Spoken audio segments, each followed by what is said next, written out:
Hey, everybody. Let's make sure everything is streaming the way it's supposed to be streaming. Wonder if we're on D Live today. Started that account the same day that we did Kick and Twitch. Kick and Twitch have been streaming with ease.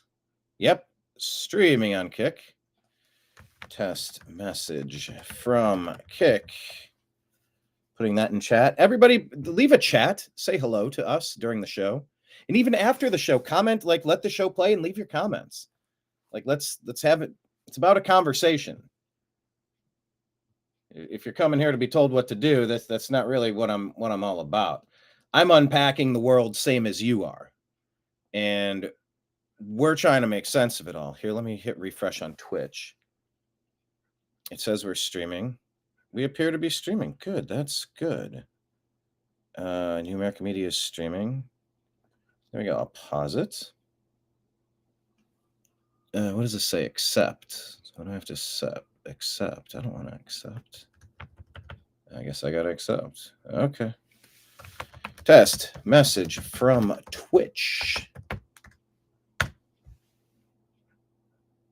We'll see if it's streaming on D Live. It says streamer is offline. Womp womp. But I think it's taken my text. Test text from D Live. We'll see if those go. We appear to be streaming on Facebook. If you're watching us on Facebook, hit the thumbs up and hit the hearts button a few times, please. I'm going to share this to our private groups. Make sure you're following TNAM's quotation marks, the Agree to Disagree Show, quotation marks.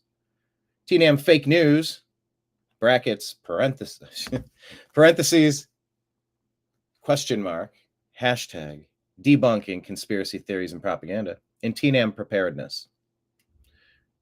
And I will just say, join us live, send this out to those groups. But we want to know where you're watching us from. So type your name or your initials, whatever you're comfortable with. Type it into the browser because we want to connect with you in as many platforms as possible. We're going to also share this to Telegram on TNAM and TNAM chat. Here, let me put these up so that you can see the places where you can follow us. Let me do the design here. Yeah, we're going to be that show today. So here, we're going to put these in the groups and say, join us live. Although I shouldn't be sharing Facebook because Meta is not a company that you can build a financial partnership with. They don't like us. They don't like common sense people. They don't like good people. They don't like honest people. They like bribed and corrupted and corruptible people. That's their bag. That's what they do. And if you toe the party line, you're cool. But if you don't, well, you ain't. And remember what Mark Zuckerberg did with his Zuckerbucks to make sure that he put drop boxes. What was it, $500 million or something? Into putting drop boxes in Democrat neighborhoods with anybody could drop anything in there and count it as a ballot. I don't believe there was signature verification. You didn't have to show an ID to turn in a ballot. One person could turn in more than one ballot, which I believe is illegal. Ballot harvesting is what it's called. And there's allegations of boxes and boxes and stacks and video, but no court ever took it on. No court ever took a look at the case. By the way, this is where I have to say under duress, go to countervailing views at cisa.gov/rumor control regarding the election of 2020. Their countervailing view is that 2020 is the only free and fair election in the history of elections. So that's what they demand, I tell you, as well as go to CDC and WHO websites for any health-related issues. Because we are going to talk about the conversation that Tucker Carlson had with, I'll pull up her name and her credentials when the show, when that video clip comes up. But yeah, we're going to talk about the vaccine schedule today. You know why? Because Health and Human Services Bobby Kennedy says we should talk about it. You know why he says we should talk about it? It's because Donald Trump took office and says that we should listen to what Bobby Kennedy has to say about it. You know why Donald Trump took office? It's because we, the people, came out in a manner that was too big to rig. Oh, I 100% believe in my heart of hearts that the 2024 election was rife with deep state, traitorous Democrats trying to seize control of our nation. And I think the people responded so overwhelmingly, they couldn't overcome the amount of cheating that would have been necessary to take control of this country for the next 4 years. And that's why we need nationwide voting standards. My plan is this: change President's Day to voting day. Make it November 3rd or whatever. Or have it rotate. It'll be the first Super Tuesday. It'll be, I don't know, the first Tuesday in November or something. That'll be President's Day. Everybody gets the day off. Everybody has to go vote in person. You have to show your ID, signature verify, check your social security. Like, you have to actually go through a battery of proof challenges to make sure you are who you say you are. No more whatever happened in 2020 that led to so much damage and destruction and theft. And really just a traitorous sabotage of our great nation is how I believe it to be. So there you go, CISA.gov/rumor control. But here are the places to follow the New American Media. Just search the New American Media on Instagram, Facebook, Truth Social, Rumble, Odyssey, Twitch, Kick, DLive, and YouTube. Almost forget about YouTube because they're so full of censorship. Once again, Telegram and Signal, TNAM and TNAM Chat. On X, we're at American_media_. And you can subscribe to our podcast, The Agree to Disagree Show. The Agree to Disagree Show is what that would be. So, link up with us in all of those places. All right. We're going to get ready for today's program now. Thanks for joining us. Broadcasting to you live from the Orion spiral arm of the Milky Way galaxy, the solar system, planet Earth, North America, the United States of America, somewhere in between two formerly and perhaps potentially futuristically tariffed nations. That wasn't right, futuristically. Perhaps they'll be tariffed in the future. Today is Thursday, April 3rd, 2025. My name's Brian Engelman. This is the Agree to Disagree show here on the New American Media. We're going to discuss the Trump tariffs triggering dopey Democrats. We're going to discuss this awful, awful, awful crime. This dude of another race took the life of a twin whose other twin had to hold him in his arms as he bled to death. Why isn't there national outrage like there was when two people of a different race were involved in an incident that led to a death?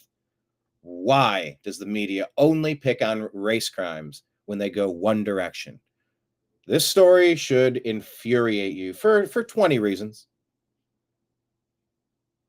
Just when you get a story that's a human interest story, yes, you have a race crime, two people of two different races. And so if a white person's getting accused, that will get ramped up to 11 and just over and over and over and over, just anything they can do to push division and hatred. But if it's a white victim, those stories are almost never heard. Yeah, maybe Lake and Riley, one case. Name another. Let's name a few others from the past couple of years and compare the difference. And I'm all ears. I'm all ears. Because the media, the deep state Democrat, divisive, destructive, treasonous, traitorous media, they will always push division. But it's only a certain kind. You know, you saw another car explode over in Europe again. Why is nobody talking about the invasion of these nations in Europe? France, England, Germany, the UK. You go across all of Europe, Ireland, Sweden, Netherlands. Like just go down the list of what's been happening and try to ask yourself, are these stories breathlessly covered wall to wall like certain stories? I don't know which story it is. Sometimes it's Trayvon Martin, sometimes it's Breonna Taylor, sometimes it's George Floyd, sometimes it's, I don't know, or going after Kyle Rittenhouse. Remember that one? who was trying to defend his community where he worked, by the way, from being burned to the ground by crazy deep state globalists, Democrat foot soldiers. Demonizing someone who's defending his community from outrageous acts of domestic terrorism. And you see how differently the coverage is. And you see the coverage difference with tariffs. Oh my gosh, everything's about a depression. Oh, everything's a recession now. Everything's a depression. Oh, the stock market went down. Oh, Trump's an idiot. Oh, okay. All they are trying to do is to destroy Donald Trump. I've already had a couple of my friends bring up something about this issue. And you know what their first thought was?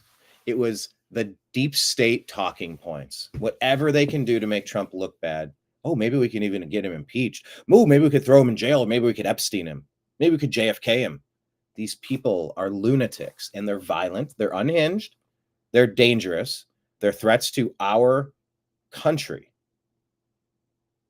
And the Democrat Party is fanning the flames and dumping gasoline on board.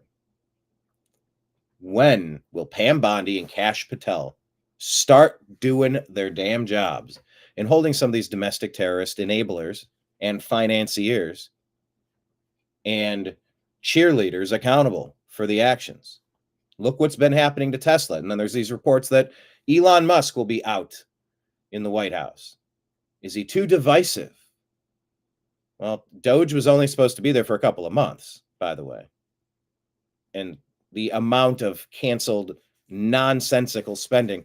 By the way, when you're 36 trillion in debt, you stop spending anything unnecessary. For a large portion of my life, I didn't even have cable TV. I had like 6 channels. When we were making the payments on that house, the electricity bills, the water bills, the insurance, the property taxes, the this and that and the other, you know what? Cable TV was a non-essential item. So yeah, some jobs are getting cut and some people are being laid off and some spending is stopping because we're $36 trillion in debt and it's all hands on deck. The Democrats, that undercover video said they were throwing gold bars off the Titanic. That's what they do. They'll steal. They're pirates. They are trying to steal and loot as much as they can from everywhere on earth. But they've been focused lately on America, bleeding us dry with the Cloward and Piven strategy of the Obama doctrine.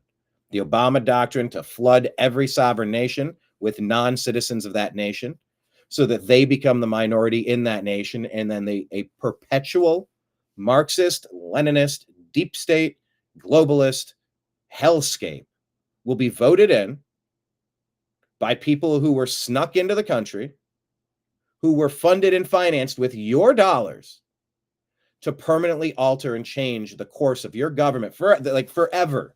You will never have the nation as you used to have it, and you're done. You've been invaded, you've been conquered, you've been colonized. The same thing Obama railed against for so long, colonization. Oh, he hates colonization. He's the world's largest colonizer in human history. I don't know, Genghis Khan, one of the queens or kings of England. Go down the list. But I think what you've seen for 16 years, 4 years of Obama in office, 4 years of Obama behind the scenes pulling puppet strings and trying to block and ruin Trump.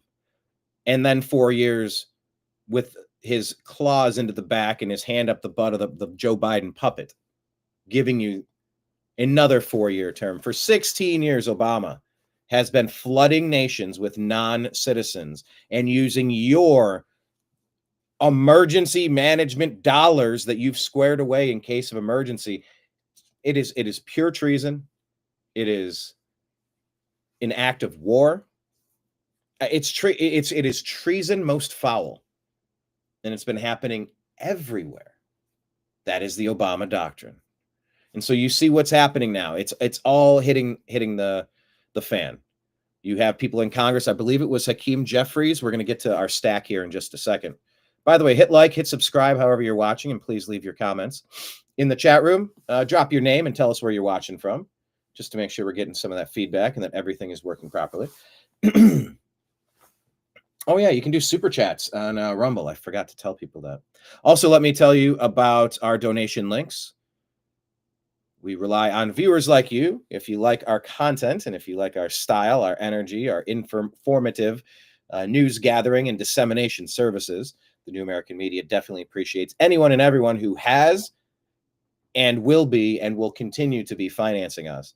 You are all appreciated, and it comes in on so many different places. On patreon.com/the New American Media, Venmo at Brian Engelman, spelled out all at the bottom of below on the ticker, Cash App $ Brian Engelman, and PayPal at Fuzz Installment. It's all at the bottom of the screen. But right now, President Trump has a lot of undoing to do. And some of that relies on the fact that we're looking at an America that has outsourced our middle-class jobs. How smart was that? I would wager probably not a great strategy. Now, or I would posit that that's not a great strategy. We've outsourced our middle class and lower middle class jobs, maybe upper middle class. I mean, depends on the factories and the stuff that's being made, but slave labor, slaves in foreign countries. Pick your foreign country. Are we going to say China? Are we going to talk about the Uyghurs? Are we going to talk about Vietnam?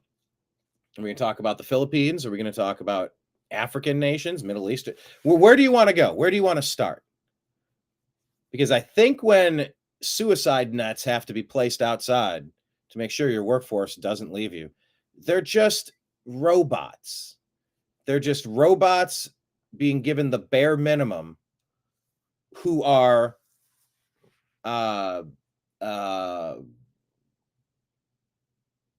what am I trying to say? They're slaves, but I'm trying to add a component to it.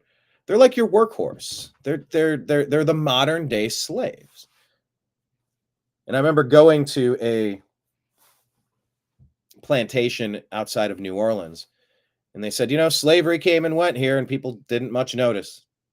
People lived on the grounds here, and they'd point to this building and that building, their bunk beds or whatever. It's like people slept here, and they had their food. The food was made here. Breakfast, lunch, dinner, the clothing. They were supplied with clothing. They had to work in the fields and do all the work. And that's how it was. Then when slavery ended, they said, okay, well, you guys can all go.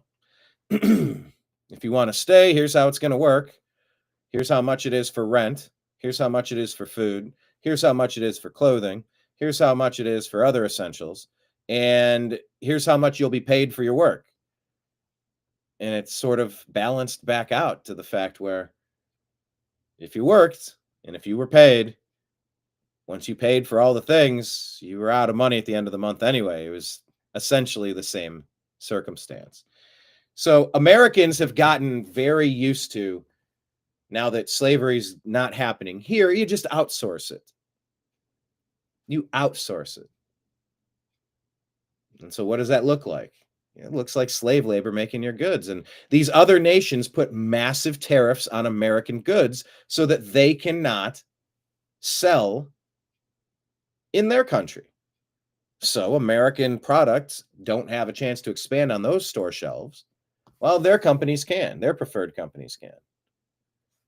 And so what we're doing now is looking at the nations who are adding tariffs to our goods and saying, here's the deal. You're no longer going to tariff our stuff and make our stuff more expensive. It's going to compete. Or we're going to add reciprocal tariffs on anything you try to export over here. You got it? All right. That's common sense. But America hasn't been governed by people that gave a shit about America for a very long time, if ever. Go back far enough, I'm sure maybe somebody who... There's a good question of the day. Who's the last president that you think actually governed on behalf of the American people? I'm going to put that in as the question. Hello. Hello, Kenneth. Hello, David. All right, everybody's jumping in now. Who is the last U.S. president who actually prioritized America and Americans prior to Trump?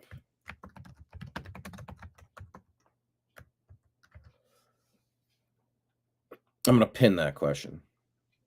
Who is the last U.S. president who actually prioritized America and Americans prior to President Trump? Leave your comments in the chat room section. No, we know Mr. Trump, but before Trump, prior to Trump, who's the last one? But that's what's going on here. Remember how breathlessly COVID was reported every single day, flashing lights, and everything was an outrage because they, in the deep state Democrat media, they felt like if they could panic everybody enough, they could hurt Trump. Oh, yeah, that was the strategy. Of course it was the strategy. Look at the positive news stories and the negative news stories. Look at the coverage. It's not comparable. It's not even remotely comparable. David is saying maybe JFK, maybe Reagan. Yeah, I mean, how far back are we going? 40 years? At least 40 or 60? But finally now, you're seeing a recalibration of what it means to do business in America. You put a businessman in office and he's treating America like a corporation. He's treating America like a company that he wants to succeed. And the amount of debt on the books, it should have gone belly up. Oh no, you just keep printing more money. So I am absolutely fine with market fluctuations. And I think you need to disconnect from the panicked media. These people thrive on chaos. And they will do anything to make a negative story for President Trump. So just balance it accordingly. And I encourage you to not give a shit about your investments for a minute, okay? Things go up and things go down. And in the grand scheme of things, your bet is going to be this. If America changes course and stops being abused in trade deals by every other foreign nation, will America be a better place if we discontinue unfavorable trade practices? Do you think we'll have more jobs and better jobs here? Do you think that more American products will sell in all of these foreign countries when it's not artificially inflated 300% of its value? That's the bet that you're making. Because the people who have been plundering this country dry, the deep state pirates, they hate us. They don't like it here. They don't like that we're doing okay. They want the Obama doctrine was to make Americans' lives more miserable because too many people in the third world have it too bad. So let's steal the money from the Americans here, ramp up inflation so it's harder and harder to pay rent and pay mortgage, pay groceries and all your bills, clothes, supplies, so that we become as subservient as the third world that they're importing in here. And they're going to prop those people up with our stolen tax dollars and 4-star hotels. You don't hate the deep state enough. You're okay to hate evil. Hating is not an energy that you should keep. Yoda talked about it. But hating evil, I think that's allowed. I don't know what the good book and Jesus Christ himself have to say about hating evil, but I think it's okay to hate people that hate you. I think it's okay to fight fire with fire. They say turn the other cheek. Yeah, that was in one circumstance. He also said pick up your sword. I don't like these Christian cherry picking quotes to make you seem subservient, weak, feckless, cucked, and just a victim to everybody who's willing to take advantage of you. I don't think that's the correct interpretation of Christianity at all. Because every man has a responsibility to protect himself and protect his loved ones. And when you have aggressors that are actively going after you to ruin you and end you, I think it's fair to call them out as evil. And I think it's fair to say evil people need to, they need to understand that there's a bit of a balance of power in the universe, that there is good that will rise up out of the most perhaps unlikely locations. Good will rise up to put out that flame. What would Trump do? WWTD. You bought more XRP. How is crypto doing? I haven't looked in the last couple days. I know stocks are wonky. Okay, that's all time. How's it been the last day? All right, down. How's it been the week? Down 10%. How's it been in the month? Down 17%. How's it been this year?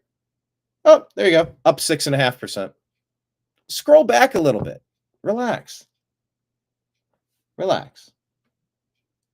How is XRP? Yes, I do have some XRP.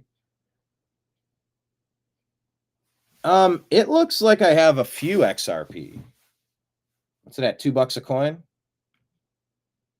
On the year, it was as low as 38 and as high as $3.40. What did I buy this at? Oh, I did convert some of it in 2020. I bought it at 57 cents. So I'm doing okay on that. I don't give investment advice. Because you have to say that, right? Like you're not allowed to tell people, hey, I think this would be good. Oh, you told me that would be good. Yeah, somebody made a recommendation. Sometimes it works, sometimes it doesn't. I got a couple of stocks in here that have not been great and a couple that have. That's how it goes. But what you're betting on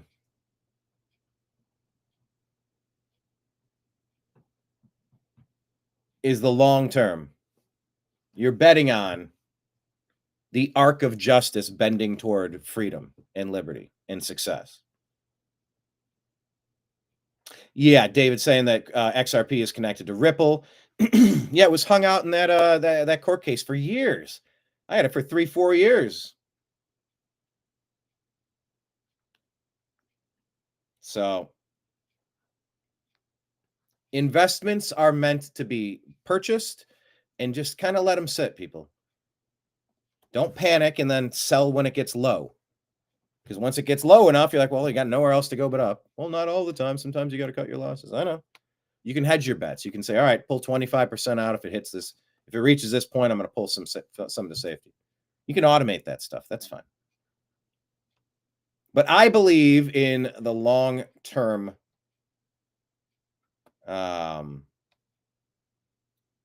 success of America. I believe in it now. The Democrat Party is such a threat to this nation.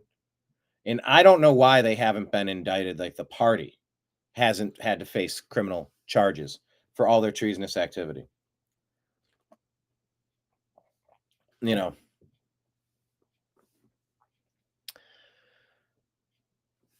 So let's bet on America and let's calm down on the panic porn that they're pushing. They're pushing panic porn. Yeah, Trump tariffs triggered dopey Democrats. That is the theme of today's show. So let's get into the stories of the day, shall we? This is always fun. Make sure you're following the New American Media on Instagram.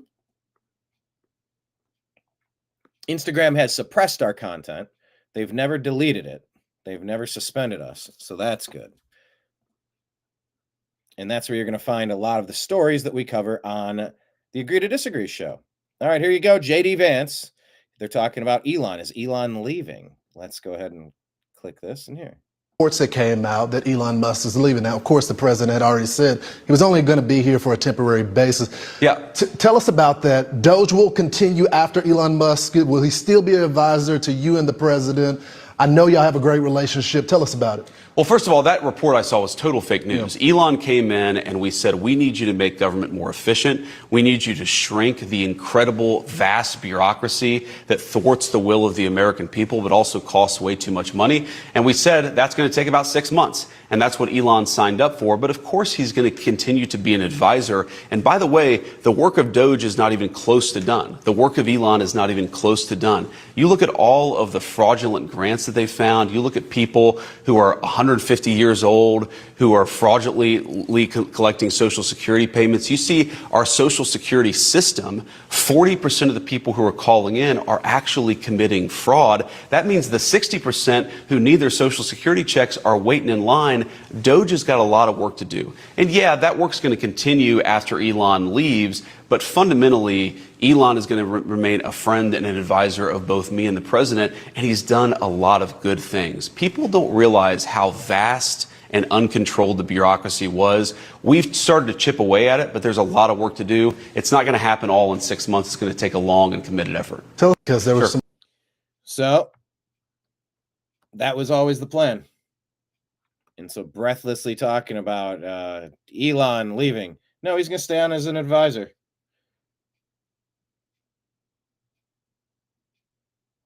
There's a lot of that.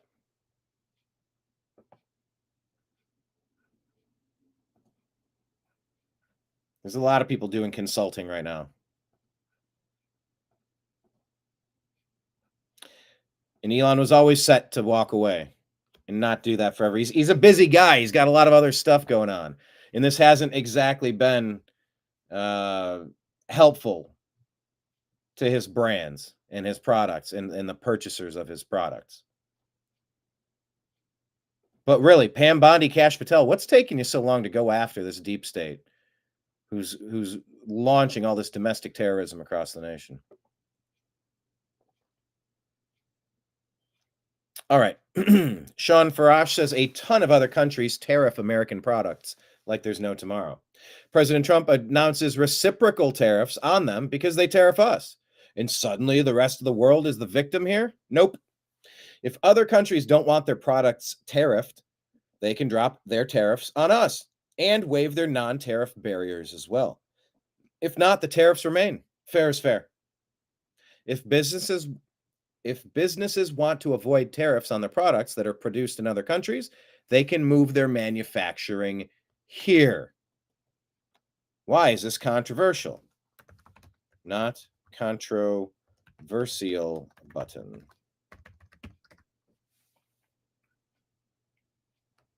Yep, you can be Toyota, you can be Honda, but bring your factories over here so Americans are working, Americans are doing that. We can buy your product, that's fine, but make it here, and we want our middle-class jobs to pay for this stuff.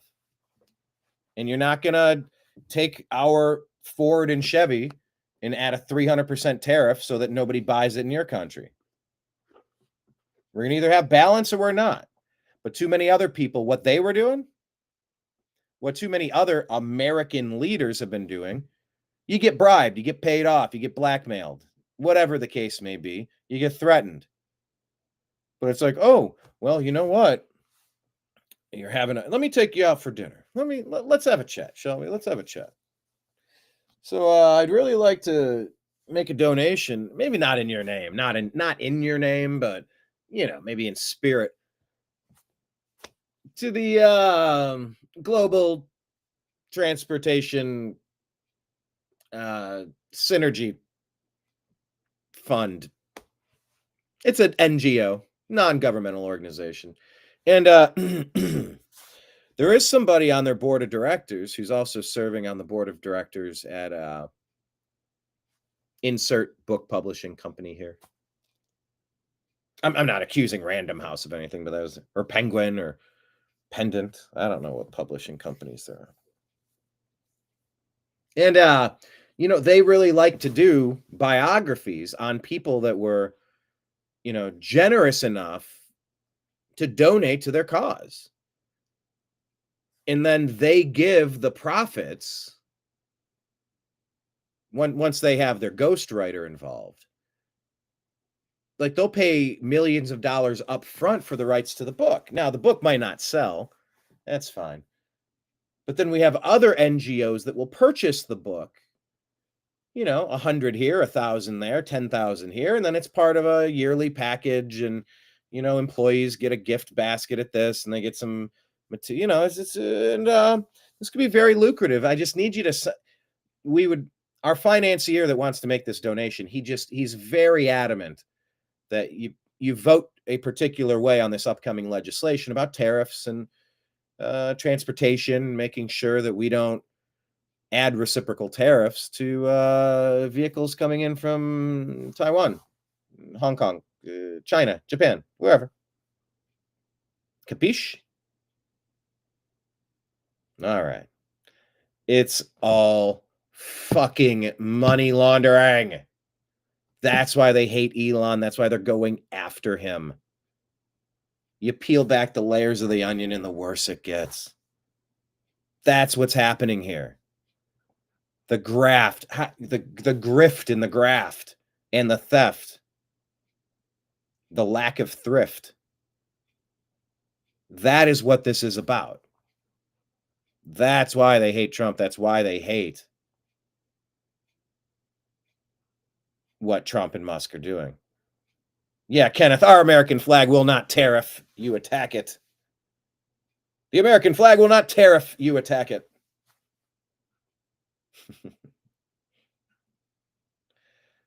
But that's why they hate Elon. That's why they're committing domestic terrorism right now. That's why you don't dislike these people enough.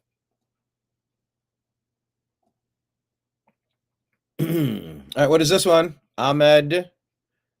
Got to go back to the other screen because it's small enough and you can read it properly side by side. I think this will work. There you go.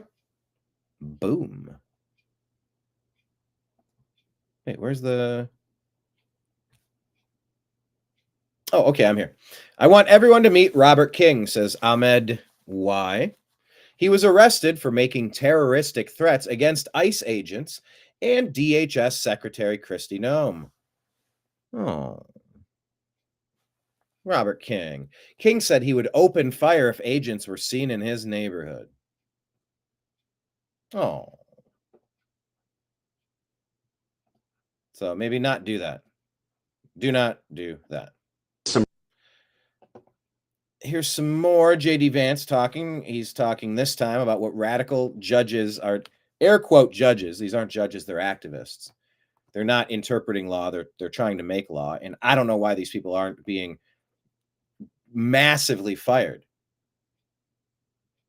If they're going to make fake law from the bench, they need to sit down. If they're not going to recuse themselves when their family, their immediate family has financial stakes involved, they should be stripped of that ability to be a judge. And they should be charged. I think if a judge is doing awful stuff, I think they should be held accountable for their actions. Absolutely. Here's more J.D. Vance talking about these judges. Radical left judges have stepped in and said you're not allowed to deport MS-13 gang members. That's crazy. We think the Supreme Court's going to overrule it, and we're going to keep on fighting for the president's prerogative to enforce the law. Lord, you have to remember the number of people who came in here. The innocent American, girls like Jocelyn Nungray who lost their lives, Democrats never wept for them. Democrats never issued a congressional resolution of condemnation for their murder. Democrats didn't do anything to make it harder for violent thugs to come into our country and prey on innocent young women. What they're getting fired up about, what they're most angry about, is not that Jocelyn Nungray was murdered, but that the person who murdered her is getting shipped back home where they belong, not in the United States of America. I think it shows a disgraceful set of priorities from congressional Democrats. We're not going to let that stand in our way. We're going to keep on doing the American people's work. Some radical left judges have stepped. So let's see if how many corrupted judges who failed to recuse themselves despite obvious conflict of interest issues can be terminated and indicted immediately.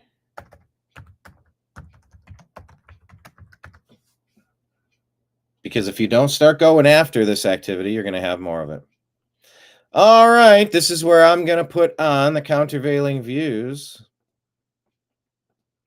Go to cisa.gov/rumor control. Go to the CDC and WHO websites. Here's Tucker Carlson talking about health. According to This is Dr. Mary Talley Bowden, and she's talking about how many kids have received this new thing. Get your thoughts. there have been 38,000 deaths from these COVID shots. So under normal circumstances, the FDA would have pulled it.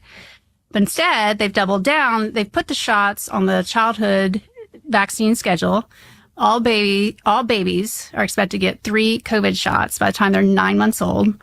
The shots are still under EUA status for this age group. So under 12, they're not. It's still Executive Use Emergency Authorization Act. Is that what she's saying? They still haven't done enough tests to determine if this is a smart plan, and they're still pushing this? Not even fully approved by the FDA, and yet they're on the vaccine schedule. And according to the CDC, 9 million American children have gotten the latest version of these COVID shots. Actually? Yes. Still? Yes. 9 million. 12%. The concern I have with these kids. So we know myocarditis. Wait, this is going on right now? Yes. Right now. I think we voted against this. Yeah. Correct? I don't know. You're very diplomatic. But I'm just stunned to learn that that's happening right now. Yeah. This is in 2019. Could this be shut down? It should have been shut down a long time ago. And what's the 9 million babies have had COVID shots? Yeah, well, children. Minors. Mm-hmm. According to VAERS, there have been 38,000 deaths from these COVID shots. So under normal circumstances, the FDA would have pulled it. But instead, they've doubled down. They've put the shots on the childhood vaccine schedule. All babies are expected to get 3 COVID shots by the time they're 9 months old. The shots are still under EUA status for this age group. So under 12, they're not even fully approved by the FDA, and yet they're on the vaccine schedule. And according to the CDC, 9 million American children have gotten the latest. All right. I wanted that to sink in. Yep. Go to cdc.gov, who.int, and cisa.gov/rumor control for countervailing views on health and elections. Yeah, FDA to DOA.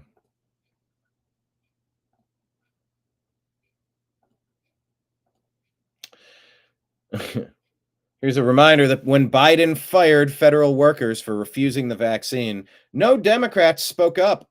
Yet, according to them, firing federal workers for wasting tax dollars is the end of democracy. Remember that. Here's J.D. Vance in that same interview now. He's talked about Elon. He was talking about activist judges. Now he's talking about illegal aliens. We do not ask permission from far-left Democrats before we deport illegal immigrants. We do the American people's business. And again, for the American people who are watching, this is such a weird, mistaken placement of priorities. We need to make our country stronger. We need to create jobs. We need to make our streets safer. What is it about congressional Democrats that get more angry at deporting violent gang members than they do at the victims of those violent gang members? I don't even understand where they're coming from. They've gone off the deep end and they got to come back to reality. We do not ask permission from far-left Democrats. Finally, an administration that's prioritizing America and Americans. Here's a nice meme of that lady. You know this lady. She became famous. I'm kind of a big. I'm sort of a big deal. I've been a meme. I have been memed actually several times. I have been. Usually for sports related stuff. All right. In 2016, he stole the election. 2020, elections can't be stolen. 2024, he stole the election. Yeah. 2016, it was an obvious choice. 2020, I'm not going to relitigate all the things that I don't accept about 2020 because None of the courts would take any of the complaints. And even Congress, the day that they were supposed to protest and ask that those votes be set aside or not counted, consider alternate electors, omit them entirely, do a revote. Instead, magnetic doors were opened and Ray-Eps and all sorts of undercover entities staged an insurrection at the Capitol.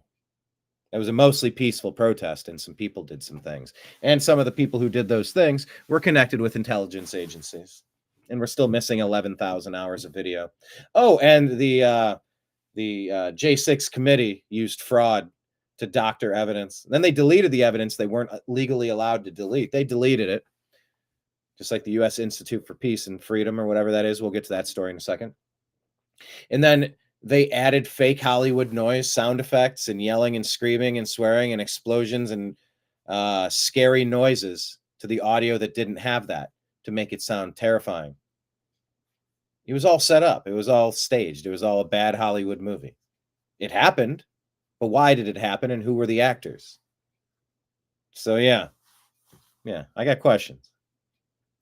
Yeah, CISA.gov/rumor control for countervailing views, please. 2020. All right, let's continue. He stole the election. Elections can't be stolen. He stole the election. Sure he did. Sure he did, sweetheart.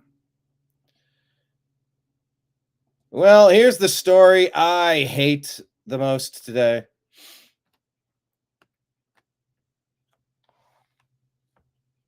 "17-year-old Austin Mac." Well, let's go ahead and play the clip and see if they cover most of these details. I feel like it was senseless. This shouldn't have happened. From a packed prayer vigil at Hope Fellowship Church Take a break for a second. to the home of the victim's family. I will never be the same. Tonight, friends and relatives of 17-year-old Austin Metcalf are leaning on faith. I can't really understand everything, but I just believe in God, and my faith will get us all through this. Jeff Metcalf is father to Austin and Hunter Metcalf, brothers who were both at the track meet where today's tragedy happened. Today's tragedy? I would say a tragedy would be getting hit by a bus accidentally. A tragedy would be you're walking down the sidewalk and an anvil falls 50 floors. That's a tragedy. This is not a tragedy. I don't think that's the right explanation here. They were twins, identical twins. And his Identical twins, and his brother was holding on to him, trying to make it stop bleeding. And he died in his brother's arms. The horrific outcome unfolding at Kirkendall Stadium. Outcome. So it's a tragic outcome, not a violent race-based attack. Around 10 this morning. It started, Metcalf says, when a student from another school was told he was sitting in the wrong place. End result, God, they're power washing all the blood off of that area where that white kid was killed. And his twin had to hold him in his arms, couldn't keep the blood from coming out. stabbed my son in the heart and killed him. Stabbed him in the heart because this monster said you're sitting in the wrong seat. As if this guy built the seat. That's the extent of this? That's what it was over. Something so small. I feel like it was senseless. This shouldn't have happened. From a packed prayer So trivial. 17-year-old Carmelo Anthony. Isn't this on the heels of NBA Carmelo Anthony going into the Hall of Fame?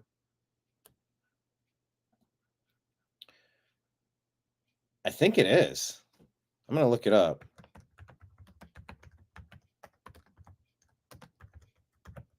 Let's see what Grok says. I thought I saw this like 2 days ago. That Carmelo Anthony, yeah, he was notified yesterday that he's going to be elected to the Naismith Memorial Basketball Hall of Fame class of 2025. And now this Carmelo Anthony comes out and stabs a white kid. Because that's what we've been told for years, right? There can't be any incidents involving somebody of one race or somebody of another race, or else it's always racism. Right? That's what NBC always tells us. Or wait, do they only say that if the victim is black. They don't say that if the victim is white. But if they're different races, then it's always racism, right? Hang on, help me understand. Oh, I did see that clip the other day where a unhinged woman was laughing, saying that that black people can't be racist. Have you heard that one? Have you heard that, Jem? Have you had to sit through a classroom in some DEI class that's going to try to shame you, make you feel bad, make you want to sit down and shut up and address your privilege? You have privilege. So I'm going to spew some bullshit and you're going to have to sit there and take it. And you have to accept that it's true or else we're going to ruin your life. That's the Obama doctrine. That's what's been happening for 40 years. Really, for 40 years, it's been happening. Or more. I mean, I don't know. Go back to when did it begin? It wasn't just Jesse Jackson and Al Sharpton. We're calling it the Obama doctrine, but he's only been the clown in there for 2 decades. This has been a trend. Oh yeah, only whites can be racist. Right. Oh, that's a perfect cover for you to be racist. Brilliant. Only what, or it's that a minority can't be racist. So what happens if there's what if this person who did the stabbing was Asian? And what if they stabbed a Latino twin? Is that racism? Or there's no racism unless a white is involved, so you can pin the tail on that donkey. The white being the donkey that you pin the tail on. Is that how it works? Or you have a victim Olympics. All right, so who's more aggrieved, an Asian or a Latino? Well, Asians are kind of white. Look, they do good in school. Nope, they're the bad guy. Then the Asian would be racist. Now, what if a Latino stabbed an Asian twin in the heart and killed him for sitting in the wrong seat? Would that be racist? No, because historically they haven't had, what is the phrase that they use? The bullshit phrase, historical, some sort of prominence, or I don't care because I don't believe their shit. I don't accept what they say as reality. So I haven't committed it to memory. And the people that have committed it to memory, I apologize to you on behalf of society. You've been manipulated. You've been brainwashed by the people who thrive on racial division and hatred. This is just an awful story because a twin had to hold his twin brother as he bled out all over him. 1, in a circumstance that he didn't do anything wrong. 2, he sat in a seat. This is not something you should be getting killed over. It's awful. Then throw in the race component. Fine. Does this mean that certain communities are going to be burned down for the entire summer of love now? Some stories deserve nonstop racial, wall-to-wall coverage. But it doesn't seem like the lying legacy media, the attack arm of the deep state, it doesn't seem like any of them want to cover it when a white person's a victim. Like I said, Lake and Riley aside, let's go through the laundry list of breathless coverage when 2 people involved in a story are of different races. Kyle Rittenhouse was bashed for killing black people. Everybody shot was white. All of those idiot attackers who all attacked Kyle Rittenhouse first, they were all white. But that was painted as a racist attack for some reason. Doesn't make sense. Oh, I guess it was racist to not let BLM thugs burn their community down. BLM being the brown shirt thug army of the deep state Democrat Party.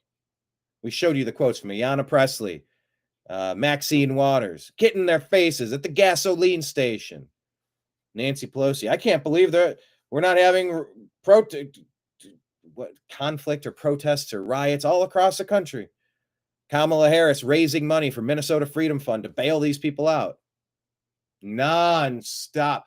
Remember Pelosi in where was she at? Maybe in the halls of Congress wearing full dashiki or full African garb and taking a knee.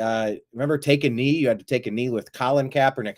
Colin Kaepernick, a guy who was so shitty at his job, he got benched for Blaine Gabbert. He was mad he couldn't make $50 million a year. You know why? It ain't because you're half white and half black. It's not because you were raised by white parents, Colin Kaepernick. It's because you're a running quarterback who got injured and aged. You got slow, and the league figured out how to defend your pistol offense, and so you were less and less effective. And when you didn't get your way, you and your camp said it's because of racism or something. And oh, did the media lap that up? The Democrats are taking a knee for George Floyd. Let's combine some bullshit narratives. Let's just mix them together. Like they're the manatees on South Park, pulling out a couple things and you merge them together and ta-da, racism. Ta-da, go attack conservatives. Go attack Teslas. It's the same stuff. If you don't like what your opponent's saying, you try to end them. You try to harm them. And that's not what America's supposed to be. This guy stabbed a dude in the heart to death because he said, "You're sitting in the wrong seat." Isn't that the entire premise of the Rosa Parks story? Oh, minus the part where she wasn't murdered. Didn't we learn in the 1960s that you're not supposed to tell people where they can and where they can't sit? So what the hell was this asshole doing? To all you people that are against the death penalty, I don't get it. I just don't get it. Senseless. And just the newsiness of this. Because I hate the racial component to stories. I can't stand it. I would have felt the same exact way about George Floyd as I would have if he looked totally different. Did anybody out there watch the entire video where the suspect couldn't breathe and was having a panic attack or a heart attack or an overdose from the minute the police officer knocked on that door? Then he was arrested and handcuffed without incident and put in the back of the car, where he freaked out and wiggled out the other door that was open, unfortunately. And then Chauvin did the knee on the upper back, neck, shoulder area technique that they were trained to do in the Minnesota department. But he was sacrificed. He was called a racist. The video clips of what appeared to be his neck suffocating him, choking him out on the street, they looked bad. The context of that story matters. And the diagnostics of the autopsy matters. And the history matters. And the training matters. And it all matters.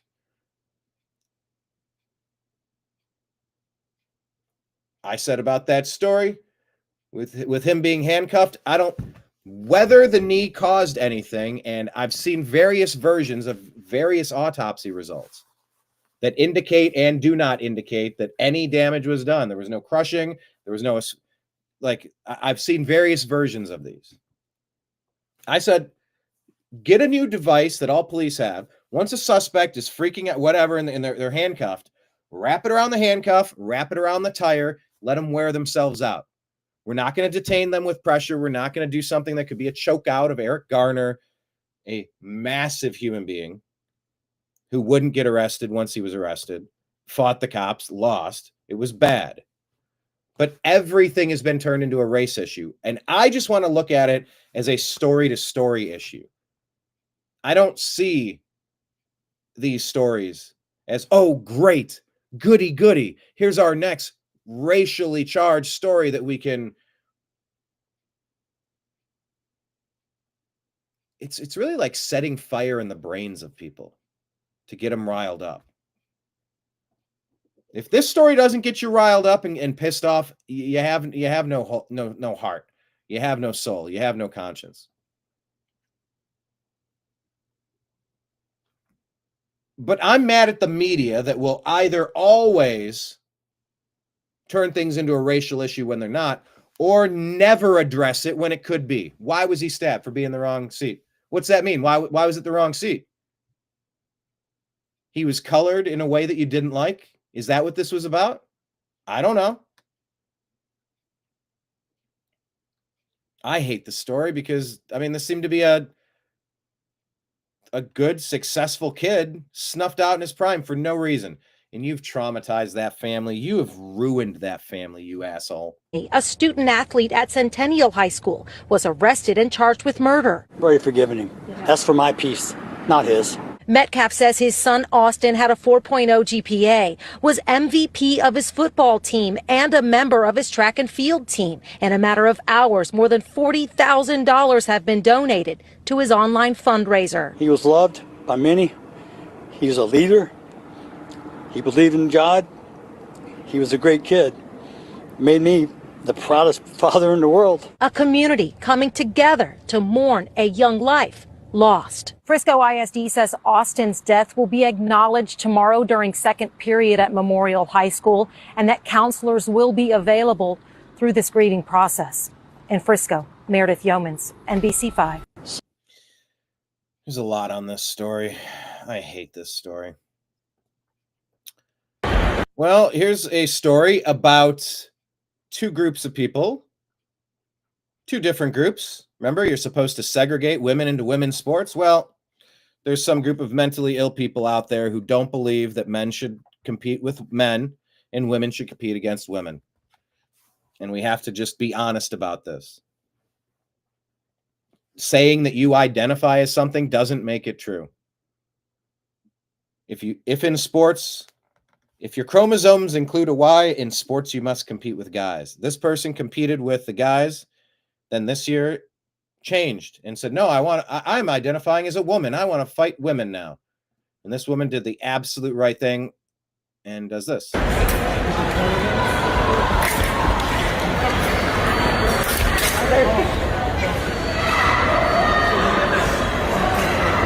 to start? The next person takes the knee, takes the helmet off. Says, I refuse to compete against men. And this female fencer was expelled from a USA fencing event after she refused to compete against a male who invaded the women's competition. It's just a lot more of this footage. I might have covered it yesterday, but you know, this is how you opt out from something that's not right. I didn't see her stab the other person in the neck or the heart. I'm sorry. All right, Corey DeAngelis here puts this out and says Baltimore County Public Schools, 19% of students are proficient in math. Did you hear that? 19% of students are proficient in math, meaning 81% don't have grade level math skills. But the district superintendent is making $331,000 a year. Shouldn't that be merit-based, results-oriented? I think. 20. All right, let's talk about all this reckless spending. 5% of the GDP of the U.S. pulsates through here. Pulsates. Every day. Yeah. And everybody wants to just skim a little. I said to Elon, we were in a meeting, and I said, you know, people are mad at you because you're moving their cheese. And he goes, it's not their cheese, it's the American people's cheese. 100%. Right. Every dollar spent goes into someone's pocket, and that person's going to fight tooth and nail to get that dollar to keep flowing into their pocket. And then it takes a while for the flow of that money to find its way, or those individuals to find their way back into the productive private economy. That's where I think there's a big gap and a big challenge in the perception of the actions that are going on with the changes right now, is everyone sees the cuts, but they don't see the benefits. And that's 9 months, 12 months, 15 months down the road. And that's a really hard thing to reconcile for most. Everyone's hearing cuts and they think they're government service. That's so well said. Like we're beyond bankrupt. Get it right. Here's the twin brother talking about it. God, this sucks. I hate this story so much. Oh, man. Say his name, Austin Metcalf. There was this kid, before I knew his name now, this kid was sitting under our tent at track. We asked him to move. He started getting aggressive and talking reckless. And my brother stepped in and said, you need to move. He's like, make me move. Austin grabbed his backpack. The kid, I tried to whip around as fast as I could, but I didn't see. Or wait, do I have the story wrong? Are they saying that they told the other kid to move? And that Austin moved the other kid's backpack? Was he sitting in their spot from another school? And he's like, this is where we're sitting. I'm a little unsure. I'll go back and hear that beginning again. If so, then all that Rosa Parks stuff doesn't apply. The stab, but then I look at my brother, and then I'm not going to talk about the rest. So just that's just what I saw. And I try to help him, but it was just senseless. It was really senseless. Really, I don't know why a person would do that to someone just over that little argument. It's just crazy in this world nowadays how people just up and do that. Like that man has a family. That man has people that care about them all the time, and he did everything for our family too. He was a strong man. He was a strong kid. There was this kid before I knew his name. Now this kid was sitting under our tent at track. He was sitting. We asked him to move. He was sitting under our tent at track. So, like, is that the brothers' tent, or this was like the team's tent? So this guy was sitting under their tent. I assume that they brought, and they asked him to move. Started getting aggressive and talking reckless. So he went completely unhinged over nothing, instead of going, "Oh, this is yours. All right, my bad, dude." Like that's the appropriate response when someone's like, "Hey, man, this is our tent. We have our stuff underneath. I need you to get out of here." Oh, my bad. That's what a normal human being does there. You go, "Oh shit. Oh, okay, yeah, my bad. I clearly know I didn't bring the tent. It's not my tent." That's what a normal person does. But instead, this guy went off the rails. And why did he go off the rails? Does he have some sort of anger toward people who don't look like him? We don't know. The media always jumps to that conclusion. So where is the opposite side jumping to the opposite conclusion every time a white person's the victim? Which group is going to do that? Where's the Anti-Defamation League for white victims like Laken Riley, like Austin Metcalf, like Kyle Rittenhouse? Go down the laundry list of white people who have been demonized and erased in violent incidents from people of another race. Where is the ADL for white people? I'm very curious because BLM, there's 100 different groups. Like I said, Al Sharpton, the Rainbow Push Coalition, Al Sharpton, Jesse Jackson, Barack Obama, they're all in the same line of community agitators, shakedown artists, race hucksters, racial arsonists.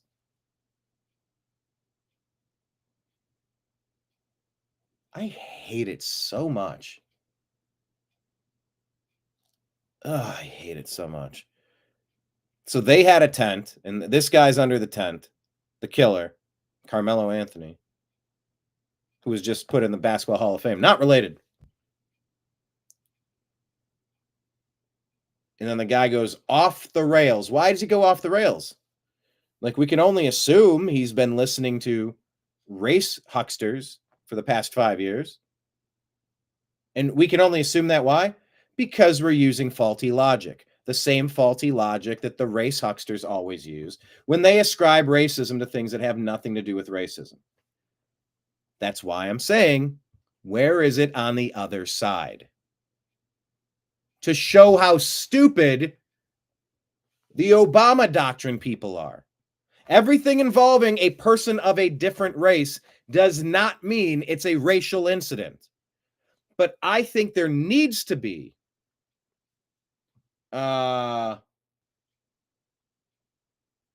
NAACP, Anti-Defamation League, Anti-Defamation of White People League, something that could fly off the handles and cry wolf every time there's something with a race difference, to try to shake down companies and bankrupt schools and go after the parents and try to get funding and burn some things down in certain neighborhoods. Where's this kid live? Where can we burn something down? What about set his car on fire like Tesla? Where's the stupidity from the right? Where is the counterbalance to show? Because I have nothing that would make this a racist incident. What I have is I can see the perpetrator, the asshole that stabbed somebody in the heart for no good reason. As far as I can tell, if there's new video, new information, I'll change my tune on the story.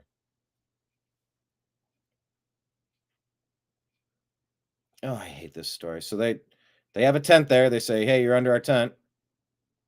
And my brother stepped in and said, you need to move. And he's like, make me move. Austin grabbed his backpack. So it's a make me move. It's like, bro, this isn't your tent. What are you doing? So then he grabs the backpack. The kid, I tried to whip around as fast as I could, but I didn't see the stab. But then I look at my brother, and then I'm not going to talk about the rest. So just that's just what I saw. And I try to help him.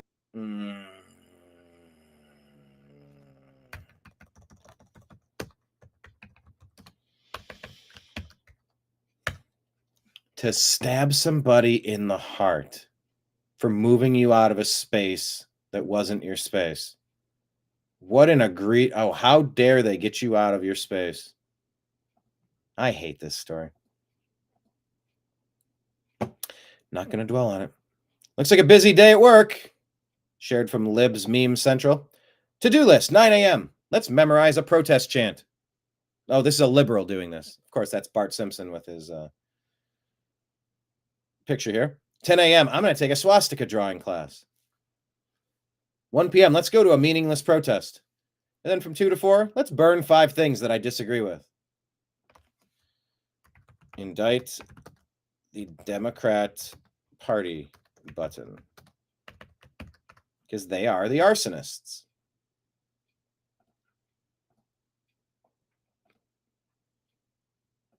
Just a reminder.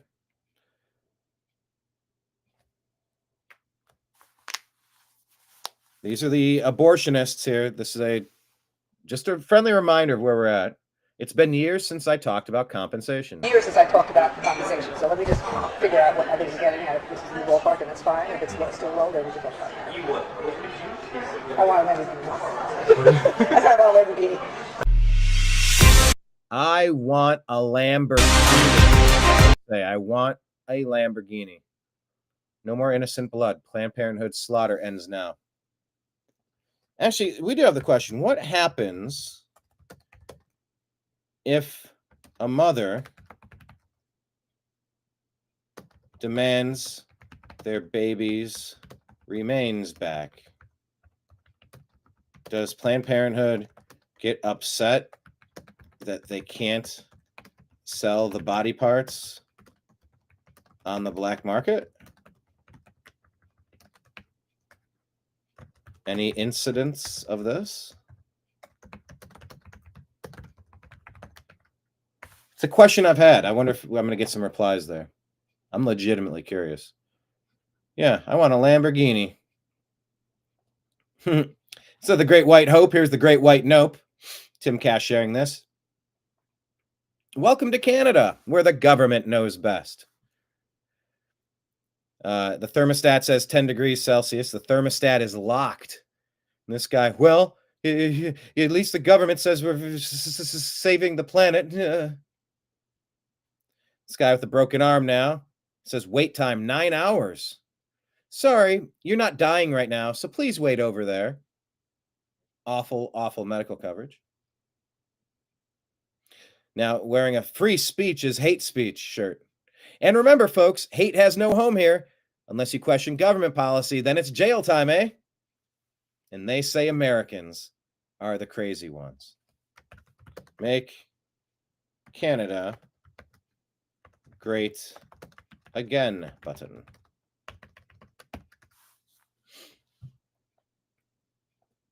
Canada's in a bit of a... Kenneth no longer feels safe at Cracker Barrel. Or White Castle. Oh, that one either. Yeah, the media is the bleedia. Okay, that's some nice wordplay, Kenneth. Here we go. 2 out of the 3 of these have locked up political opponents. and canceled elections or canceled elections. The one that hasn't is who the media calls a dictator. All they do is lie.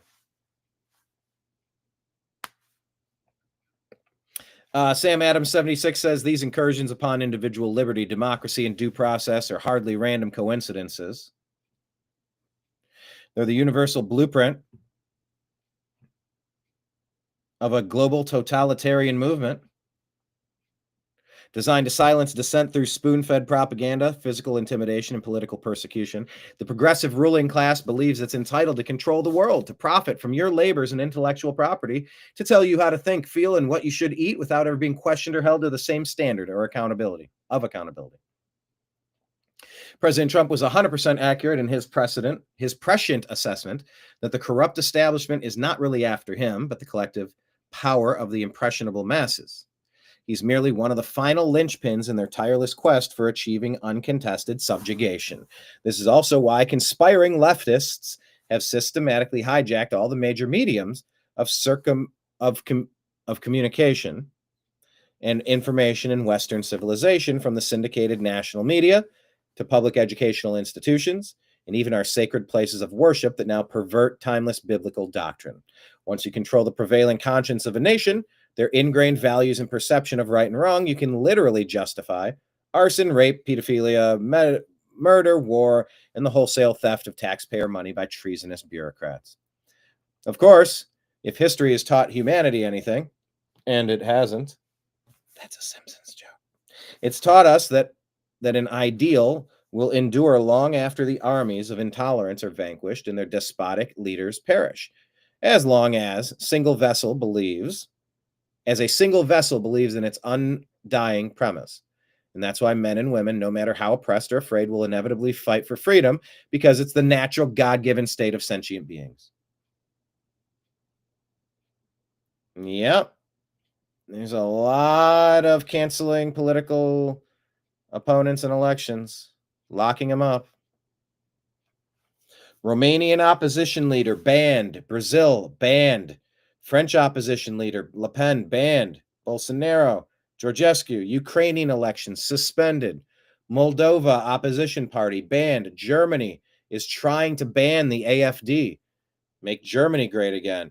America tried to ban Trump, but that failed. Marine Le Pen received a prison sentence and banned from office. Turkey's Istanbul mayor detained. South Sudan VP opposition, house arrest. Georgia opposition leader arrested during a protest. Tanzania opposition leaders arrested before a public meeting. Mali opposition figures charged with plotting against Cameroon opposition leader jailed after peaceful protests. If this is what democracy looks like, maybe it's time we stop pretending it still exists.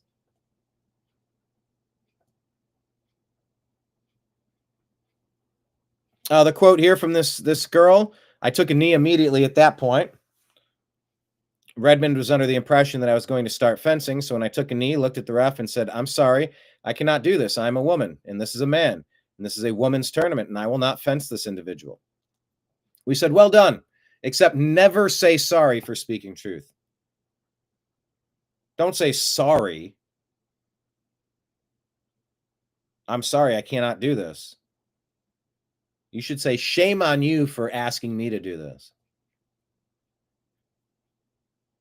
Here's a little report about a potentially paid George Soros operative terrorizing people at the Tesla AstroTurf nonsense.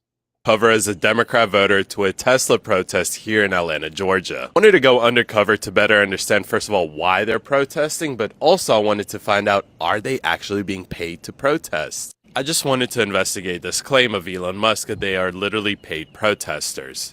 So first of all, here's the demographic of the people at the protest. The majority of the people that I saw there were white boomers. And the boomers would sometimes even have their parents there with them. The women had really nice name brand bags and purses, and the husbands looked like they were just dragged out there. I'm telling you guys this because this doesn't fit the demographic of people who are paid to protest. And this also kind of debunks the left's claim that these are disenfranchised MAGA voters. All of these people voted for Kamala. But that doesn't mean that George Soros didn't fund this and didn't organize this with his money. So the people protesting may not be actually paid, but the people who organize the protest are, and I'm going to show you guys how. This right here is one of those paid organizers, and I'm going to show you guys exactly how she gets paid. Remember last year with the college encampments, how certain George Soros-tied organizations received endless amount of money from George Soros so they can disperse it to organizers? And those organizers were getting paid upwards of $7,800 just to protest for 8 hours a week? Well, the exact same thing is happening here. Here are 5 radical leftist groups protesting Elon Musk, one of which received $7.6 million, none other than from George Soros.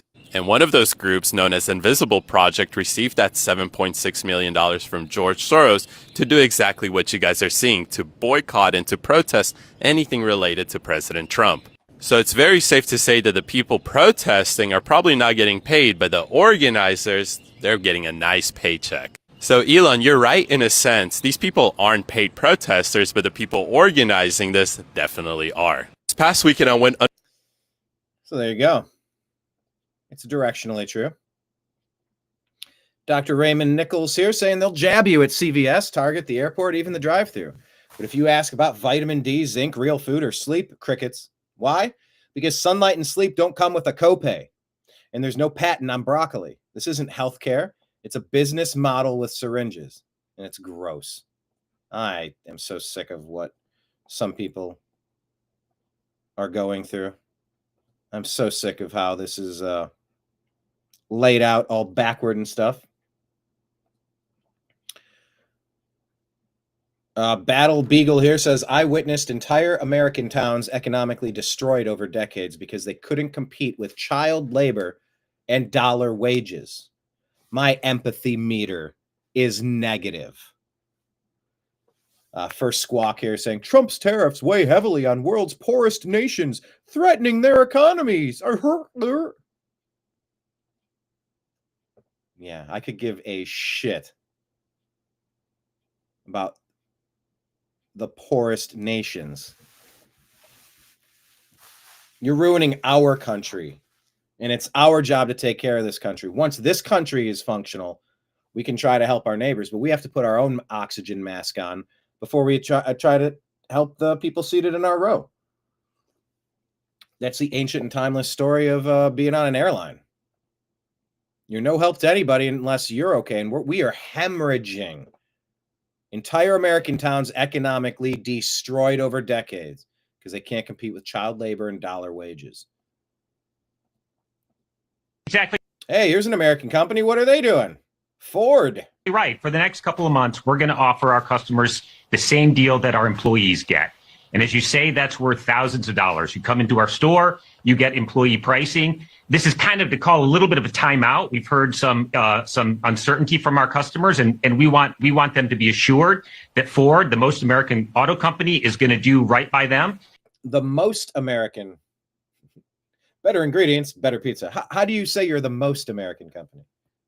I'm sure they have reasons why. Maybe a higher percentage of their, their workforce or cars produced per job. I'm sure they have a formula, but just to hear the most American company. Isn't Tesla the most American? Maybe they don't sell enough units, but I was reading they were the #1 selling cars. I didn't quite realize that. I'm not super interested in an electric vehicle. Maybe you are. Anyway, I thought it was funny you call it the most American company. It might be, by the way. As are our dealers. We make the most cars here. We employ the most. We export the most. And so we here at Ford, we're in a good position to address customers' concern and give them a really great deal on a great vehicle. So that's great. Exactly right. All right. Sounds like a plan. Can't find any fault with that. JD Vance on Liberation Day tariffs. It's the first time in decades that we have an American president saying no more to the U.S. being the world's piggy bank. Vance said, so for 40 years, America has been the piggy bank of the world. When asked about the importance of the president's announcement on Wednesday, we absorb all the ridiculous trade practices and economic practices of friend and foe alike. For the first time in probably 40 years, we have an American president who's saying no more, that it's not going to work, that he's not going to allow America to be taken advantage of anymore. This decision is going to cause incredible benefits for the American workers. You've already seen a number of American manufacturers and a number of foreign manufacturers who are saying they're going to build or expand plants in America. That means more workers with good middle-class jobs. That means more self-sufficiency in the United States of America. Again, it can't happen unless you have a president who fights back against these ridiculous trade practices. Finally, we have a president who's doing exactly that. And guess what? You make sure that American citizens are working these jobs as you continue showing the illegal alien invaders the door where they came from. If you want to go out and wait in line, we are all about it. I'm sorry you believed what the Obama doctrine was lying to you about for all of these years.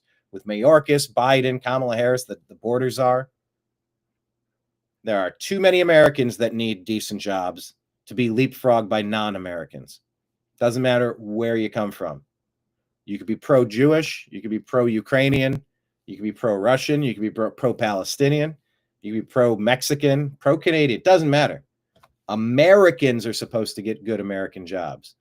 And if you want to get on the list and go through the process, we can talk about that. But we're not going to let our people get passed up here in America. Those jobs need to be going to Americans. And by the way, CNN is using their orange filter again for the Trump speech. Look at it. Look at that. Normally looks like that. But there's the orange filter, super orange. Look at the big ass difference. That is so intentional. Well, some might tell me that this one has been lightened. Actually, that's a good question. How do we actually know if it wasn't Fox who lightened Trump in this side-by-side comparison? I think that's a fair question. But if I had $10 to put on it, yeah, I'd say CNN's messing around. Although I don't like Fox at all. I don't trust them. Say his name. Zero national outrage. Austin Metcalf. Attacked after telling a teen from a different school that he was sitting in the wrong spot. Okay, so this was the Rosa Parks thing. This guy was told you can't sit here. Like in Forrest Gump, where they're saying you can't sit next to him on the school bus. Metcalf didn't know the teen who stabbed him. Ugh, identical twins. It's just the worst. Here's a reminder. We should say thank you to Plexiglass. Dear Plexiglass, thank you for protecting me from the cashier who just touched every single item I'll be taking home with me. This period in history will be known as the dumb ages. The dumb ages. Kenneth's a proud Lincoln driver. David, what do you drive? I've been an SUV guy for a while. I went from a Chevy Blazer to a Toyota 4Runner. I don't haul my drums like I used to, but I do like it. All right. Are you paying attention to what's happening in Colorado? Colorado, pull your kids from the schools immediately. Listen to this. Volume. Mr. Chair, my name's Erin Lee. I'm a mom of 3 from Larimer County, representing myself. 4 years ago, my 12-year-old daughter was secretly transitioned in her 6th grade classroom. She was convinced that her normal pubescent discomfort means she's actually a transgender boy, and she was pushed down a path of irreversible medical harm. By the time we found out about, they abused this kid without the parents knowing.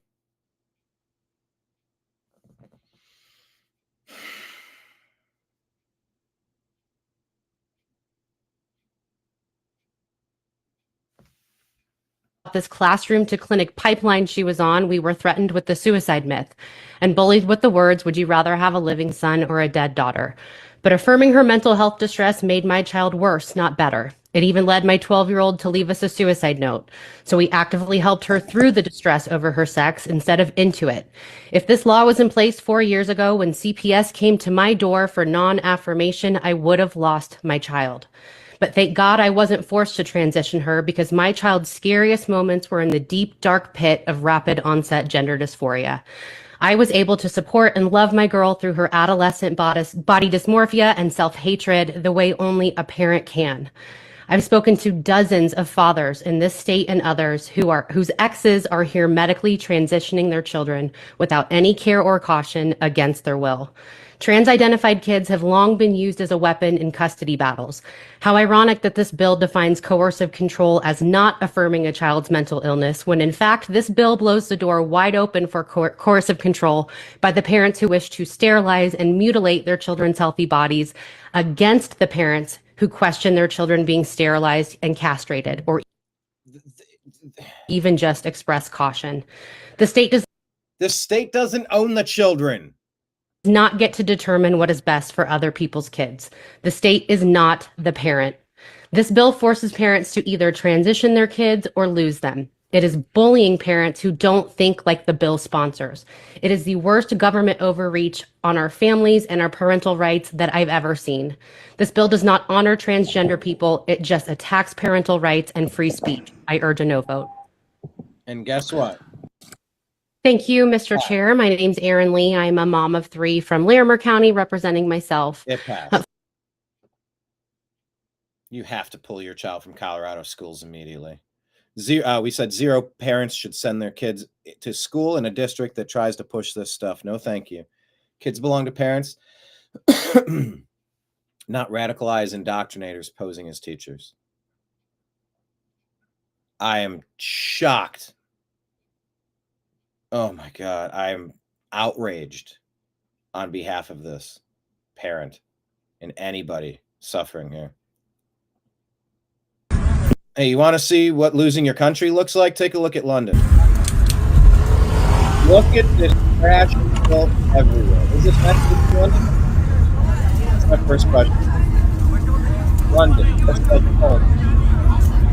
You invaded your nation, treating it like home. London, you started with.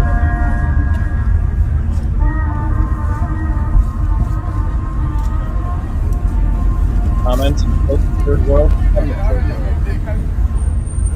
Have you seen New York?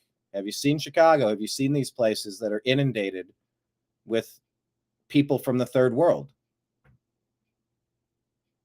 There's a pride of ownership. That's why you want to know your neighbors.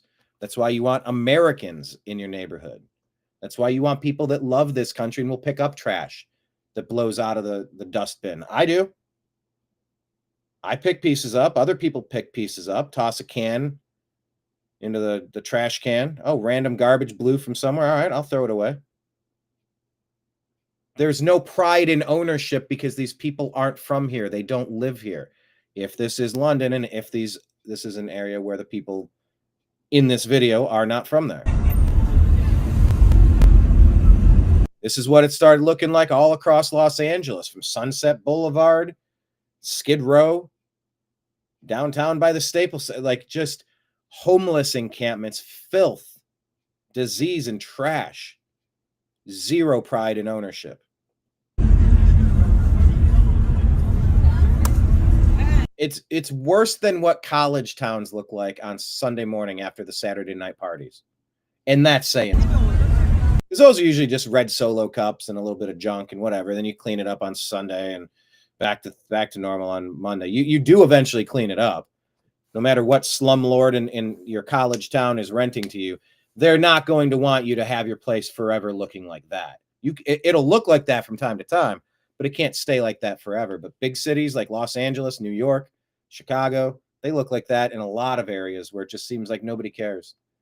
And why would they care if they're not residents of that city? They're not residents of the damn country. Treat it like a rent.